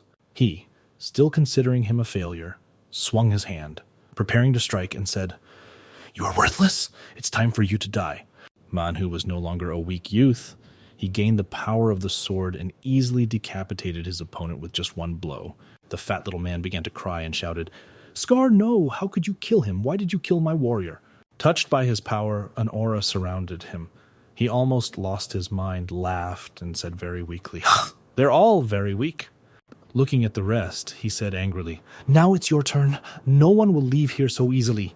They were discouraged by his determination to attack them and said, "No, wait, no need. We will atone for everything." Manhu was incorruptible. He defeated both, receiving evolution points for it. He laughed and was happy because it was a pretty good experience for the new owner. Looking at his burning house, he realized that these people were already dead, and no one would definitely look for them. He sought to gain strength so that he would no longer be afraid, and in the future be able to defend what he considered to be his by right. He went far from the city into the depths of the cave to remain alone and become stronger. For months, he spent countless hours in meditation. After a long time of meditation, he finally regained consciousness.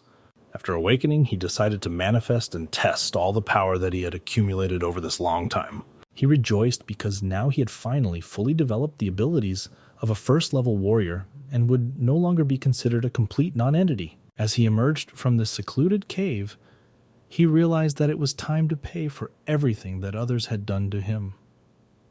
Time to end those who looked down on him and laughed at him. Clenching his sword, he was overcome with rage. He longed for a cruel death for all his offenders. A beautiful, bright, sunny day has arrived. Two guys approached Manhu's house, surprised that more than half a month had passed, and they still had not found a trace of the Scar or anyone else. They wondered where they could look. One of the guys expressed concern, saying, "I don't know where to look for him, but Scar needs to be found. He knew all the boss's secrets.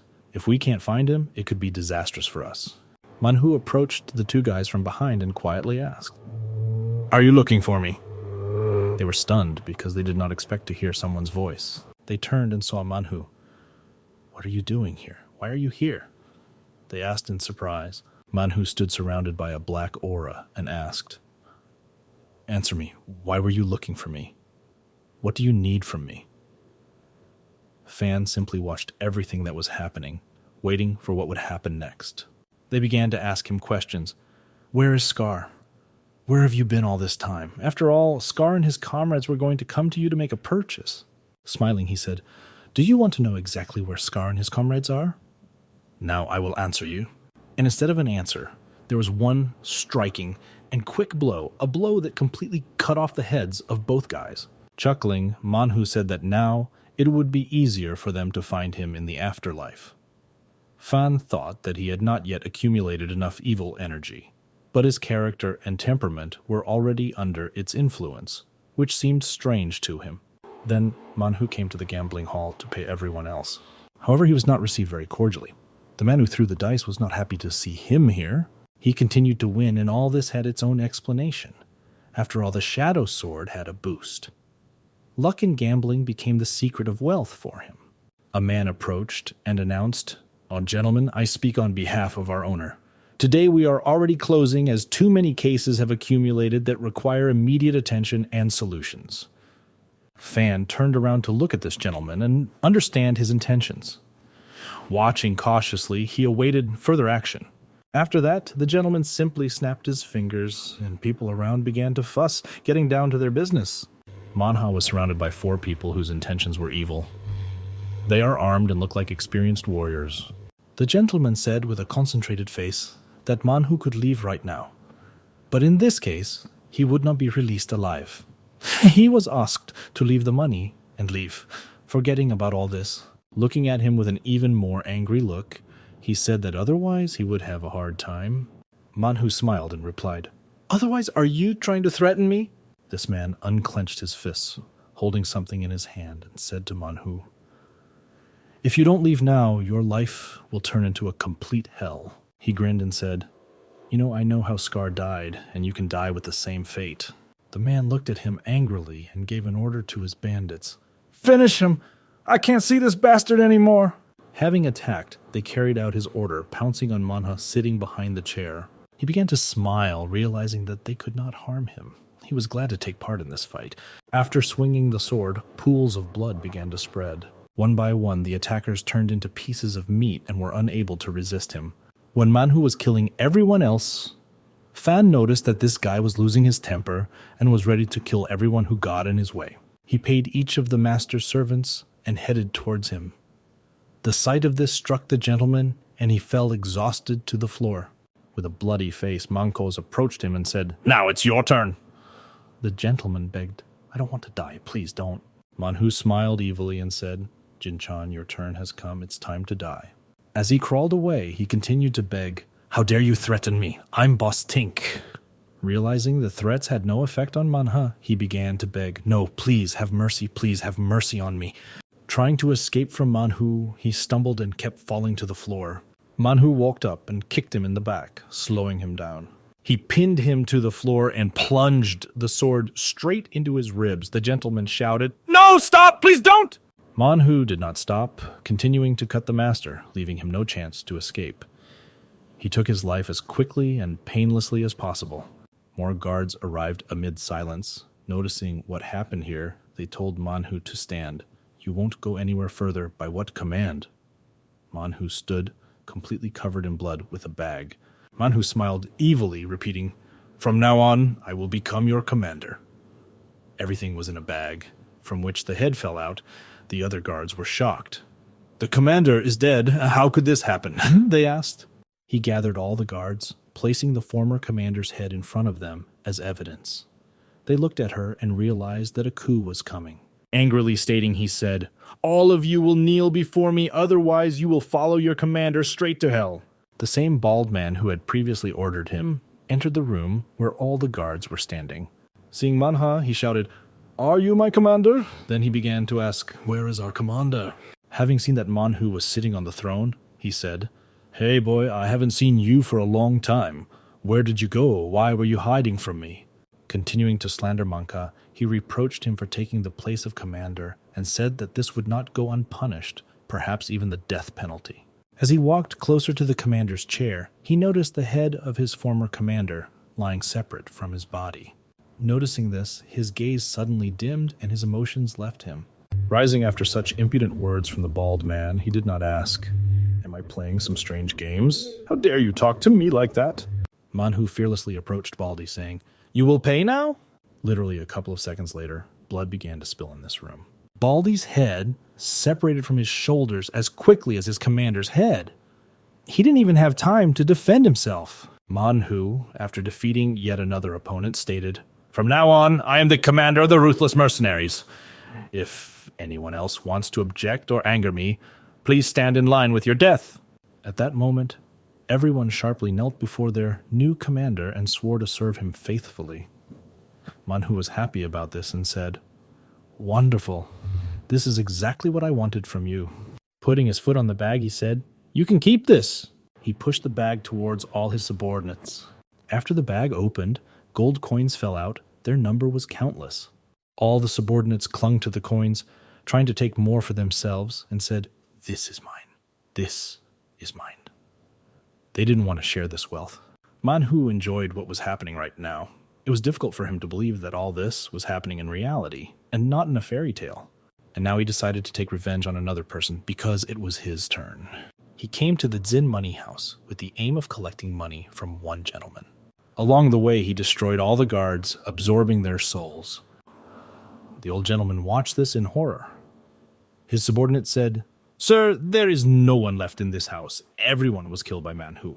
Then he decided to tell him another piece of news, from which the gentleman turned and showed that something else could be worse than the absence of people. And the joke was that in addition to all the people, he also took all the money from our house. Hearing this news, the gentleman was completely shocked. He didn't know how to proceed. After a few minutes, his anger began to subside, and he began to condemn. What kind of Manu is this that allows himself? How dare he kill my people and steal my money? However, the rest of the warriors were worried about the death of all the guards. Looking at the corpses, they thought that they were completely drained of blood, as if this was the result of demonic sorcery, only capable of high-ranking warriors. However, in just half a month, Manhu's strength had increased significantly. They suspected that there was the intervention of evil spirits. However, the old gentleman was wiser and noticed that all of these bodies had the same characteristic sword wounds as the corpses of the Tiger Gang bandits. He also noticed that the bodies were emaciated in the same way. The gentleman assumed that there was probably a demonic sword that could absorb the blood of its victims and strengthen the owner of this sword. While he was thinking, another subordinate ran into the room and said, "Sir, we have another problem." He stated that Manhwa and others invaded your residence. The gentleman turned, shocked by what they had done. Near the residence, shouts were heard, "We are leaving immediately. We are returning home." These were the screams of those people who still remained in this residence. Going out into the street, the old gentleman noticed Manhwa and began to shout, "How dare you come into me and ride in the house of Ding?" Manhwa sat on a white cloth and noticing the gentleman greeted him. "Has Mr. Ding himself really appeared?" "Sir, I have come to you." Manhwa continued, "And you seem to be living well on money earned through dishonest means?" Afterwards, the old gentleman noticed two girls in the water. They screamed for help and drowned. Manhwa, keeping a calm face, said, "Your wives just dared to tell me, ordered me to be tormented and sent to feed the fish. Well, now look where they are." The old gentleman began to get more and more angry at this arrogant youth. "How dare you do this in my house, and even in my presence?" Having fully realized the situation, he ordered the remaining warriors to kill Manhwa and defend the honor of the Jin house. The warriors on the first side began the battle, trying to protect their masters and carry out their orders. Manhwa watched all this, grinning. "Mr. Ding, why are you so angry?" "I was just doing what you usually do," he said. The gentleman was speechless. "I did the same thing. You must have confused something. I was more gentle and merciful with the others," Manhwa said. At the time of the conversation, Manhwa noticed a man creeping up from behind with a weapon in his hands. Manhwa felt that someone was approaching him from behind. Manhwa split the approaching man in half with one precise blow. The only thing he said at that moment was, "You're annoying. Why do you even come to me when I'm busy?" The elder looked at how Manhwa treated this man and was shocked. The man fell and his weapon fell nearby. He decided to no longer tolerate such behavior and decided who he would be in this life. Deciding to show off his technique, he had a level of martial arts, including one of the fighting techniques, Flame Tongue. He swung his sword and the swing was followed by a trail of flames. Manhwa looked at this and wondered how to come back after such a powerful blow. And suddenly there was an explosion. It was obvious that the blow had reached its target. This was unexpected. Manhwa was more cunning and put one of his women in his place. Completely engulfed in flames, she ran to the master and shouted, "Master, help me! I am burning in your flames!" The gentleman was adamant. He cut off her head. His face did not express a single emotion. Manhwa looked at all this and said, "What else could you expect from Boss Jin? You are as ruthless as always." This boss replied that no one compares to the one who is able to sell his wife to a complete stranger for 1,000 gold coins. After this, the elder noticed that he saw his wife with him, and she began to shine and enjoy life. "I'm sorry, but I cannot endorse or recount violence or cruelty in detail. If there is anything else you would like to know or discuss, I am ready to help." In this case, I can only note that the exchange of blows initially indicated the onset of the great battle. If there is anything else I can help with, please let me know. Their fight became more and more ferocious, neither of them yielding to the other. Their strength was almost equal. The blows were so fast that an ordinary person would not be able to notice them. At the moment of battle, Manhwa smiled mysteriously as if his plan was beginning to come into effect. In fact, that's what happened. Fan also noticed this and reasoned that it seemed that soon Jin would lose completely. The plan was for Manhwa to strike one side of the sword so that the sword would break, and Jin would have no weapon left at all. The plan worked, and when he saw his broken sword, he said, "How is my sword broken? It's impossible!" It was at this moment that Manhwa raised his hand, preparing to strike, and laughed, saying, "Now you will die because of your stupidity, old man." After striking, the old man was still able to retreat, but his hand was seriously wounded. After he returned from the blow, he noticed that something was wrong with his sword. "You have a demonic sword? A demonic sword. This is definitely devilry," he said. Manhwa perked up and began to attack, laughing. "Yes, demonic. In fact, it is a divine sword that gives its owner unprecedented strength." At that moment, Fan thought that in the hands of Manhwa, this sword really looked demonic and lived up to its name. The old man was helpless in front of the Manhwa, who attacked him like a whirlwind, calling him to accept his fate. "Humble yourself. There is nowhere to run away." The old man looked intently at what was happening, wondering how to get out of this situation. The old man did not find a better way out than to take the hand of one of his subordinates and pull him towards him. The young boy decided to take the fatal blow instead of the old man. His body instantly collapsed lifeless. When the old man replaced the boy and tried to run away, the Manhwa asked, "Where did you run away, old man?" Trying to escape, he caught on a step and collapsed right at the exit. A loud sound was heard from his fall. Manhwa noticed this and came up behind him. Seeing him, he said, "Well, sir, where are you going so quickly? Don't you want to continue the battle with me?" The old man turned and looked at him. "You can't kill me. I'm the head. If you kill me, they won't let you go when you become the boss. Understand, young man? Let's not make this mistake." Manhwa still swung his sword, preparing to kill the old man, uttering the words, "When I become the boss, he will also threaten me." He didn't think. He plunged the sword into the old man's chest. Complete rage burned in his eyes. He shouted that he was not afraid of any mayor, and he could rule this city no worse. He killed the old man, and the sword began to consume his soul, absorbing everything to the last drop. His body withered, like the bodies of the other victims defeated by this sword. The remaining soldiers noticed the blood of one of the defeated commanders. They did not notice the previously defeated commander, and did not believe their eyes, which remained the enemy. After this, the Manhwa's comrades began to claim that their commander was invincible today, that there was no one equal to him. Surrounding him, they began to shout, "Commander! Commander! What's your team?" Celebrating their victory over these wicked people. At this time, the messenger entered the residence of the mayor. The mayor, a man with dark long hair and an exquisite outfit. He asked Gantz what they had found out. The messenger, kneeling, replied, "The scouts established that this was done by people from a group of mercenaries, ruthless leopards." The mayor noted that Mr. Jin had a second level of strength and had strong martial arts. He also pointed out that the ruthless leopards also had a second level of strength and were almost impossible to deal with.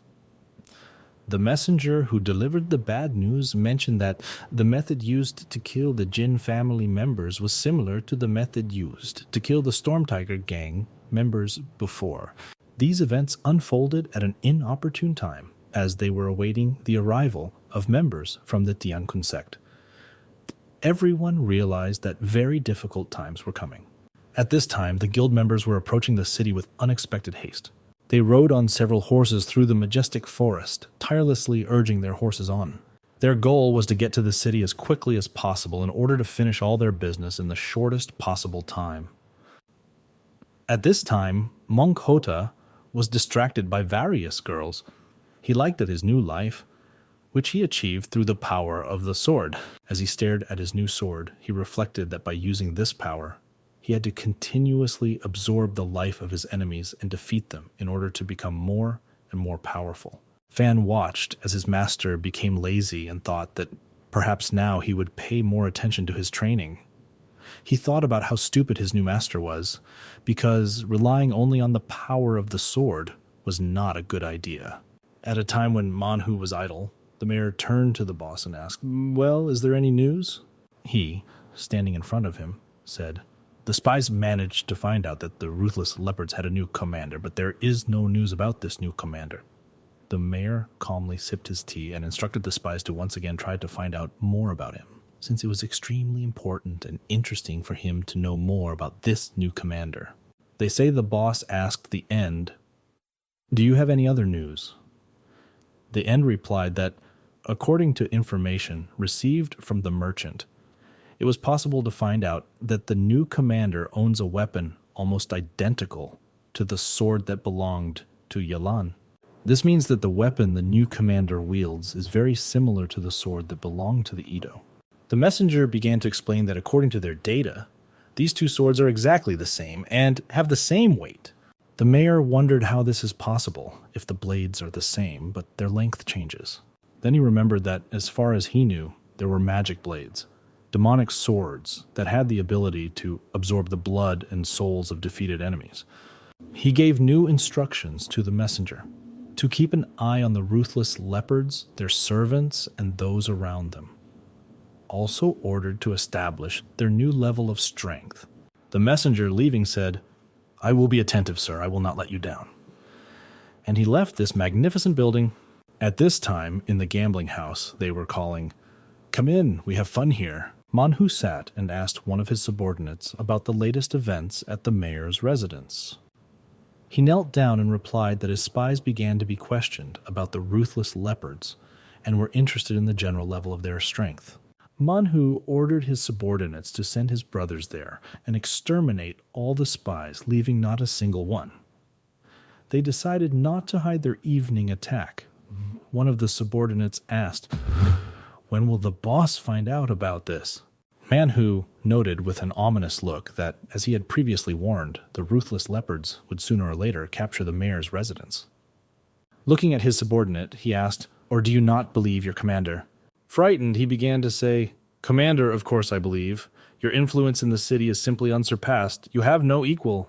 Manhu was pleased to hear this. He laughed and said, "Well, great. Now go and do everything I asked to the end." At this time, people were having fun and celebrating their birthday in the playhouse. This day was especially bright for the Huang family. It was already late at night, but people still continued to have fun and enjoy the evening. At that time, the young guy was having fun with girls who had different hair colors. However, they had one thing in common, a magnificent figure. He caught up with them, playing and joking. During his studies, a mysterious sound echoed outside the room. Succumbing to curiosity, he began to wonder what could have produced this unusual sound. One of the girls was already cheerful to the limit. She grabbed him by the neck, turned around, and said, "Huang Shao, you must have imagined it. There was obviously nothing there." He also came to his senses and assured the girl that there was probably no one there. After all, his family had strong security, and no one would dare to invade here. But he was interrupted by a strange voice. "When you said, yes, Mr. Huang, I noticed that you have settled well here, but your security is not so reliable." He and the girls got scared. Turning to the stranger, he asked, "Who are you?" Manhu stood with a proud look, fully aware of his superiority over everyone who was here. The young man swimming in the pool began to turn his head and say, "Do you dare to invade my family? It seems like it's time for you to come to terms." He began to call for his guards, but Manhu said, "Don't worry, no one will come to you." After these words, one of his subordinates approached Manhu with the news that all the soldiers and guards had been killed. This young man objected. "How dare you kill all the guards of the Huan house? They will not forgive you for this." However, Manhu did not tolerate this young man and swung his sword, striking. With his blow, he hit the hand of the arrogant young man, who immediately began to scream from unbearable pain. With a hateful smile, Manhu asked, "So, how are you feeling after stealing my wife?" Manhu promised that he would not only destroy all his suit, but also his entire family. It was the same guy in the pink shirt who had bullied Manhu earlier. He said, "We are the Huang family." Immediately after this, another subordinate approached him and delivered another message. All 13 members of the Huang house had been killed. Manhu was happy with this news. He praised everyone and said that several more people had come here and let them kill anyone who decides to escape. He decided to go to another place. His subordinates accepted his order and began to carry it out. At this moment, when the owner was brought the news that all his spies had been killed, he turned away his tea reel from such shocking news and could not believe what had happened. Confusion was clearly visible on his face. He asked again, clarifying all the details, and the messenger confirmed. The bodies were discovered near the city wall. When the owner realized that misfortune was ahead, he asked himself the question, was Manhwa really able to come for me? After that, near his residence, screams were heard to kill everyone you meet on your way. Manhwa and his army entered the residence of the mayor. They were already in the main hall, and Manhwa gave a decisive order. Not to spare anyone, not to leave anyone alive. After Manhwa met the mayor at the residence, a battle broke out between them. The chief dealt his first rather crushing blow. Manhwa, taking out his sword, began to parry the mayor's blows. However, he barely managed to hold on. After this blow, there was a loud explosion. The mayor was sure that there was practically nothing left of Manhwa. However, Manhwa still survived without a single scratch on him. He was annoyed that he could not attack immediately as soon as he was attacked. The mayor stood calmly and said that he was disappointed in Manga and did not expect that he would have so much courage to attack him. However, Manhwa began to act, shouting, "It's time for me to take your place. You're already too old and stupid." The battle broke out between them again, and they began to exchange blows. The chief was surprised that their forces were almost equal.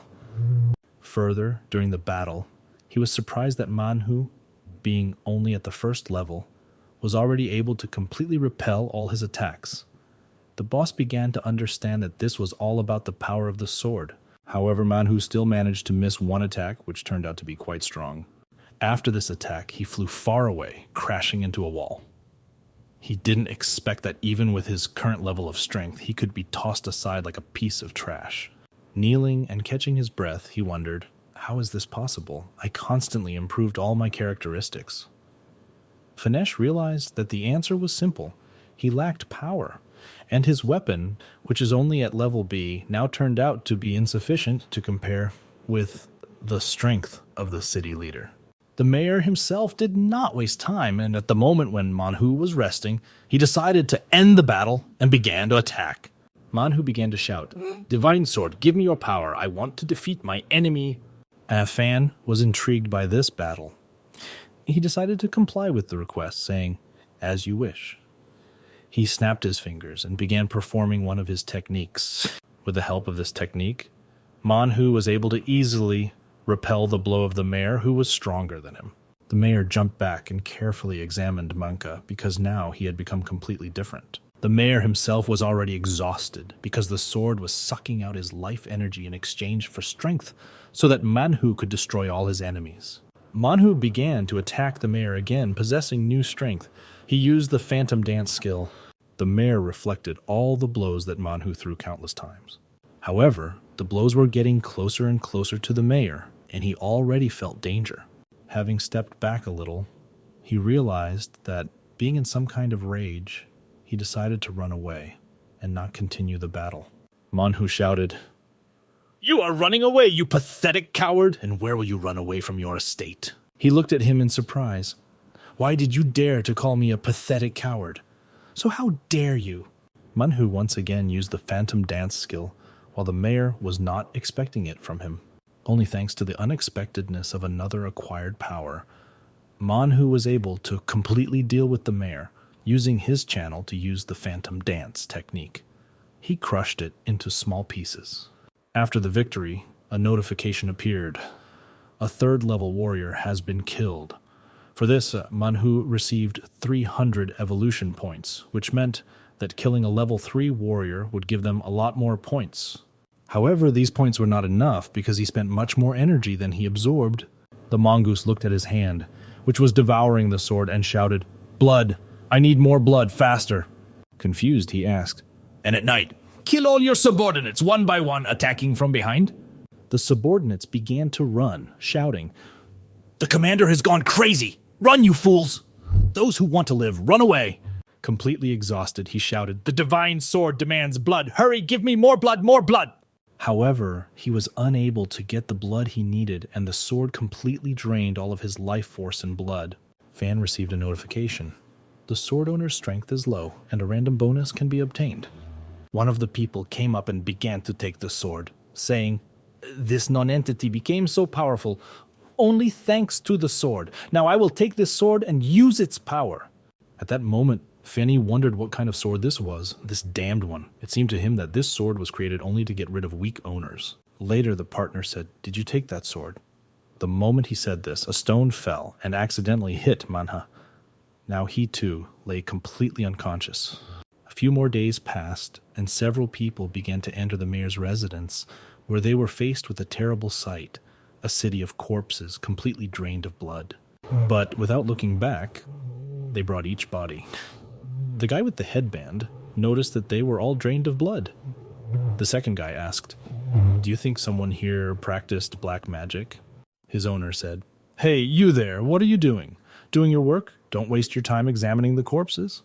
His master said, "These puppies only know how to shirk work, and I also pay them money for this." After that, a guy with a serious expression on his face approached the master and said, "Uncle Mentor, according to the information we received from Zhao Gao, all this could have been done by someone named Manhu."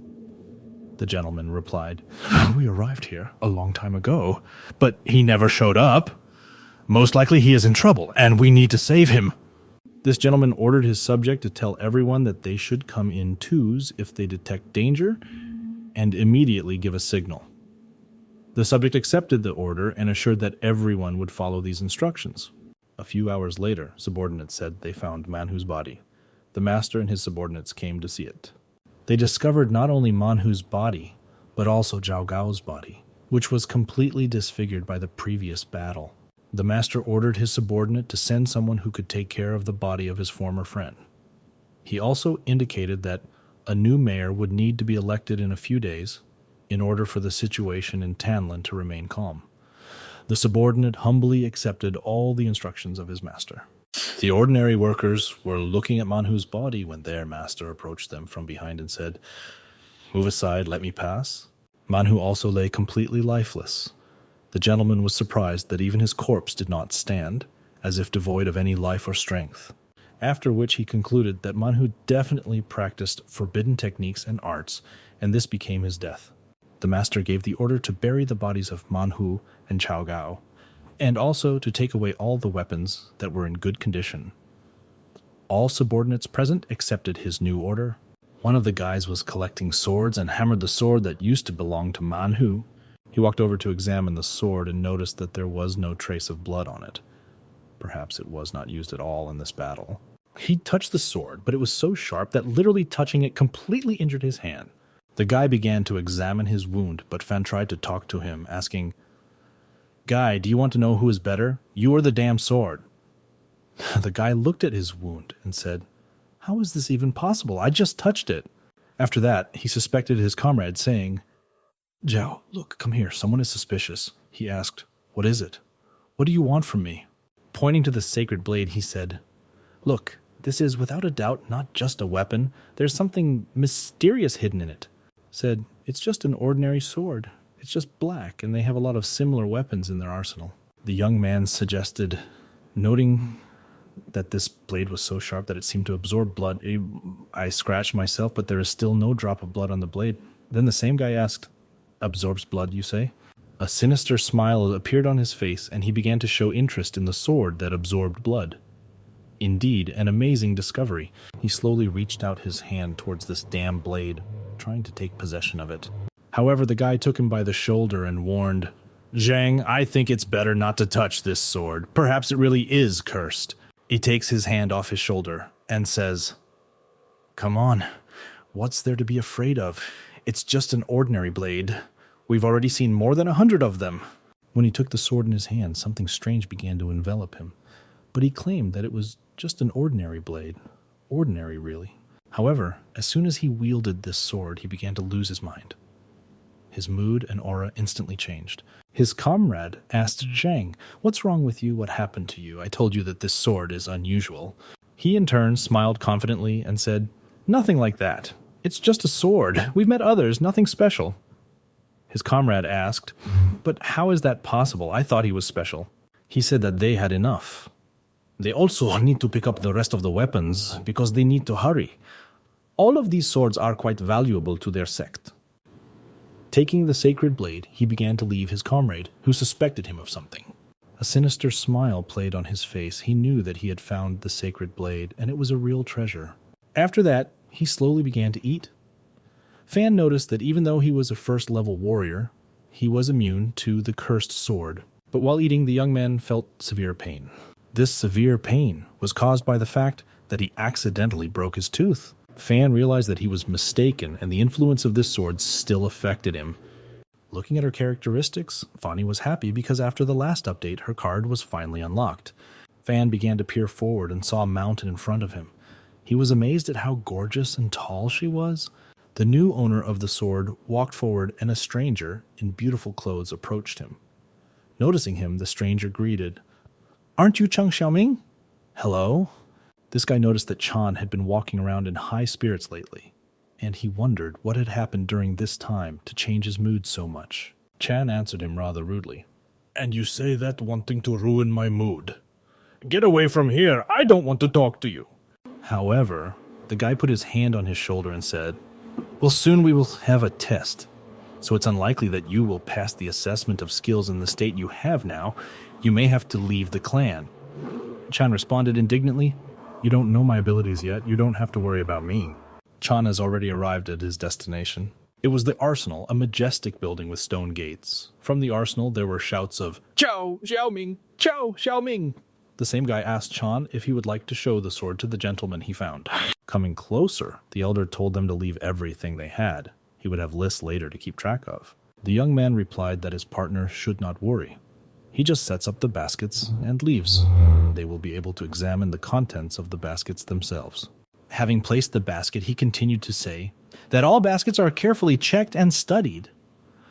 So in any case, this sword will not be left without attention. All necessary checks will be carried out. Leaving behind all the swords they had obtained on the battlefield, they calmly left. However, Zhang did not leave all the swords. He kept the sword that seemed most interesting to him, since he knew that it was a divine sword that gave its user incredible power. Holding it in his hands, he began to talk to himself about the divine sword. "Let me increase my strength, let me use you." During these thoughts, they approached him from behind and asked, "Yan, did you take that sword for yourself, leaving it behind?" His partner Zhang approached him and asked what he was doing there. He asked in surprise if he was following him. However, the partner replied that their mentor had not appeared in public for several days and sent him to look for Zhang. He was also worried that if he was found with a stolen sword, he would be punished. He invited him to return this sword. However, Zhang heatedly shouted, "It's none of your business. I will do what I want. You yourself are not my decree." His eyes filled with blood. Rage was clearly visible in them, and it was clear that it was better for him not to tell anyone about what he saw here. His friend began to walk away, half shocked, and said, "I won't tell anyone. Don't worry, you can rely on me." Turning away from him, he continued his training. He tried to calm his comrade so that he would return. Then he himself will explain everything to the mentor. His partner began to quickly walk away for fear of incurring his wrath. However, Zhang suspected that his partner might not listen and decided to spy on what he would do. He started running and shouting that there was clearly something wrong with this sword. Zhang seemed out of sorts. He decided that he should tell everyone about this, including his mentor. However, Zhang foresaw this and went ahead of him, meeting him as he ran away. Looking at him point blank, he asked reproachfully, "Are you still going to tell?" "Yeah." "You're going to do this, right? Are you going to tell our mentor about this sword?" When his friend began to make excuses, claiming that he had noticed Zhang's mood change and was worried about it, Zhang did not listen and punched him directly in the neck. And then the friend fell to the ground, holding his neck. Zhang came up and said that in this case he should die because no one but him should know about it. His friend's vision began to darken, and with his last breath he repeated the name Xiaoming. Zhang looked at him and did not experience any emotions because he believed that his friend wanted to betray him. However, later, he began to regret that he had killed one of his comrades. He stood with a bloody sword, seeing the lifeless body of his comrade. He repeated, I killed my friend, Zhao Si. Then voices began to sound in his head, claiming that his friend was to blame, that he deserved his punishment, and that he should not have killed him. However, other thoughts entered his mind, claiming that his friend wanted to reveal the secret about his divine sword. Seeking his cruel punishment, he began to doubt the correctness of his actions and blamed himself. As a result, his mind was shaken, and he began to reason that he had apparently made the right choice, because there was no place for traitors in his environment. Following the death of a friend under the blade of this sword, a mysterious absorption of souls and blood began. The strange phenomenon earned 100 evolution points, but under the new master, the sword underwent changes and received the name Shadow Slashing. Despite this, its level remained unchanged, still V. His gaze fell on the scene where the sword was absorbing the blood from the body of his comrade. He noticed that similar incidents had happened before. Similar swords always raise similar doubts. The next day, at the training field, one of the sect leaders spoke before the arts test began. I want to know where Zhao Si is, he said. Many began to discuss Zhao Si's absence from the inspection. Really, he's not here today? He's always been so polite and punctual, they were talking. Meanwhile, our hero stood silently in place. The sect leader turned to Zhang, because Zhang was his close friend and seemed to know Zhao Si better than anyone. Do you have any idea where he could have gone? He asked. Looking thoughtful, Zhang replied, No, I'm not sure where he might have gone. Perhaps something happened at his home and he had to return. Then, turning to the head of the sect, he lied, saying that Zhao Si had previously mentioned to him his desire to return home. But in fact, Zhao Si was found completely inexplicably killed and buried in the forest. He watched all this and was amazed. The new owner of the sword did not show the slightest embarrassment, remaining absolutely calm and claiming that all words were lies. His ability to lie so cold-bloodedly was surprising. The sect leader began to become suspicious and questioned the possibility that Zhao might be heading home. He also noticed that Zhang had been missing work for several days and threatened to expel him from the sect if this happened again. Zhang just nodded in agreement and said, Yes, I am aware of the rules and am willing to follow them. I will be more careful in the future. The head of the sect did not like the answer, which seemed arrogant and unconvincing to him. The sect leader stated that since they still could not find the missing sect member, it was time to start testing. It was decided to have a sword fight to test the skills of the participants. A sect member approached Zhang and expressed surprise that he had been promoted to the second level. Perhaps you are not as weak as I thought, he said. However, he invited Zhang so that he would not gain false confidence in his abilities and said that even with promotion to the second level, he could not compare with experienced fighters. He claimed that the first place certainly belonged to him. Zhang turned around with a sinister smile and said, Let's see who reaches first place and who will be stronger at the end. The battle began, and with one powerful blow, he destroyed his opponent's sword. Without weapons, victory automatically went to Zhang because his defense was impeccable. Everyone was amazed at how much power he always had, and he never told anyone about it. The guy Zhang defeated noticed that it was not Zhang's own strength, but the influence of the sword. Approaching Zhang, the guy said, You are good at the Tianqiong sword technique. Tell me, where did you get such a sword? Zhang answered the question by saying that he purchased the sword at the fair for a symbolic amount, almost for nothing. That young man said that the sword looked unusual from the mountain at the fair and asked to see it. Zhang replied that until he decided to part with it, the sword would not end up in the hands of a stranger. It belonged only to him. The guy was increasingly sure that the secret was not in Zhang, who trained too hard, but in the sword itself. And now the moment of the last fight has come. Zhang Shan and Zhang Xiaoming fought, and the winner will receive a bottle of average quality healing decoction as a reward. Their battle broke out instantly. Blades crossed in a fierce fight, filling the air with the energy of a passionate duel. After exchanging the first blows, they parted, rushing to different sides of the field, preparing to continue the fight. Zhang chuckled and said, "Is this all you can do? I expected my last opponent to be much stronger." Taking his sword, an amazing aura began to emerge from it, filling the surrounding space. Against the backdrop of awareness, he noticed that the sword, when in the hands of one in whom evil predominates, reduces its darker attributes. If the sword belongs to a good person, it radiates goodness and the attributes of the sword become light. Looking at the sword's aura, he realized that there had never been a wielder with such light attributes before. While he was brooding, the battle raged with more ferocity as Zhang launched powerful blows one after another, completely devoting himself to the battle. His opponent could barely hold back all the blows Zhang was throwing at him. The last blow sent his opponent flying almost to the very edge of the training area. He noticed that some corrosive substance began to act on his hands, causing acute pain. He saw a new attack coming towards him and thought, "This is where my life will end." With another blow, Zhang knocked the sword out of his opponent's hands. He barely managed to avoid mortal defeat. The sword flew far enough away from its owner, making it impossible for him to pick it up and continue the battle.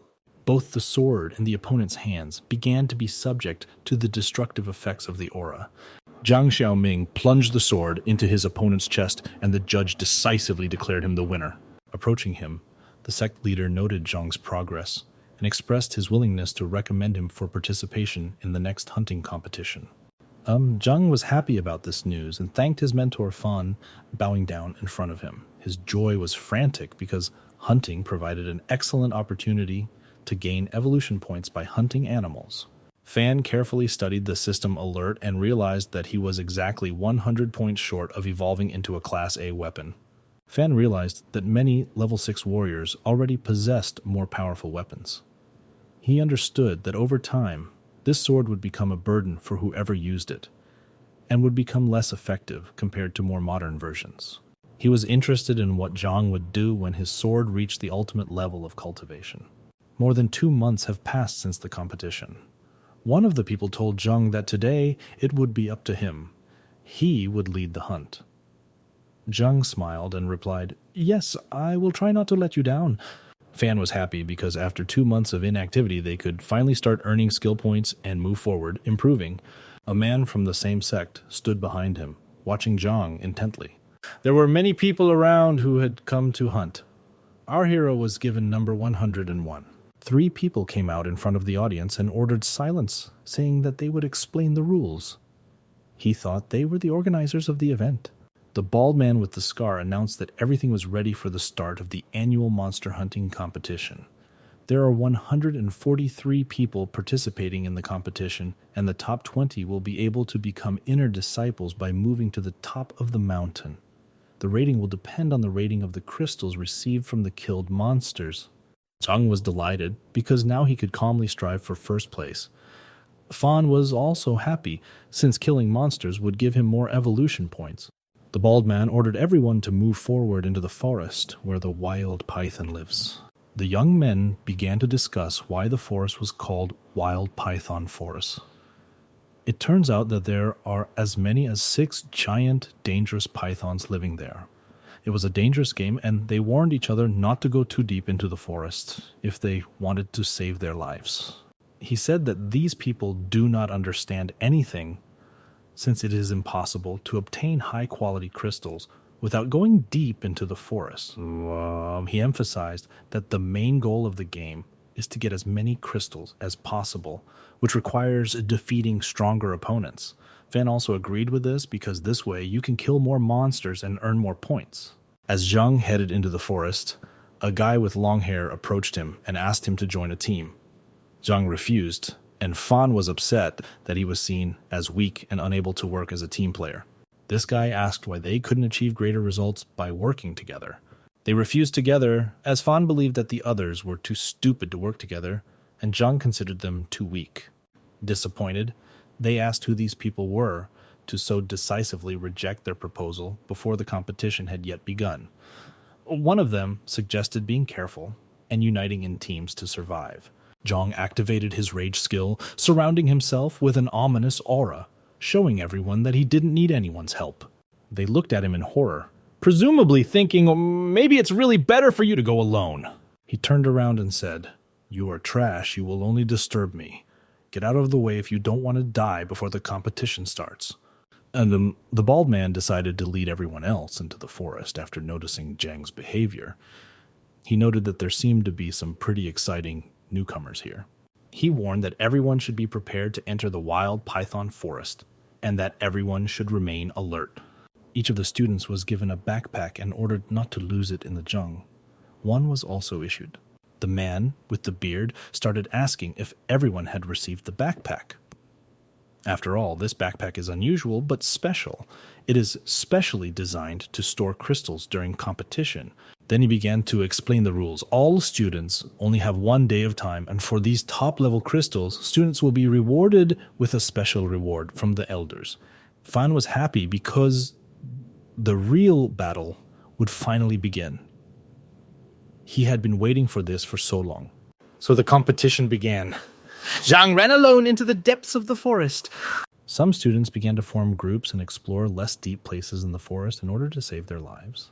Some were less confident and carefully examined every bush and every tree. There were also stronger guys who also went alone to get more crystals. One of the organizers' assistants approached the bald man and asked if everything was okay now. The man said that it doesn't matter how everything happens, they are just ordinary students. They will have a lot now. Smiling maliciously, he said that until this monster appears, all losses will be meaningless. After all, in order for a bald man to reach level 6, he needs a crystal of this ferocious monster. He, like Zhang, had a single goal to develop in order to become stronger. They were both engrossed in this goal. This ferocious monster was a wonderful snake that lived in the depths of the forest.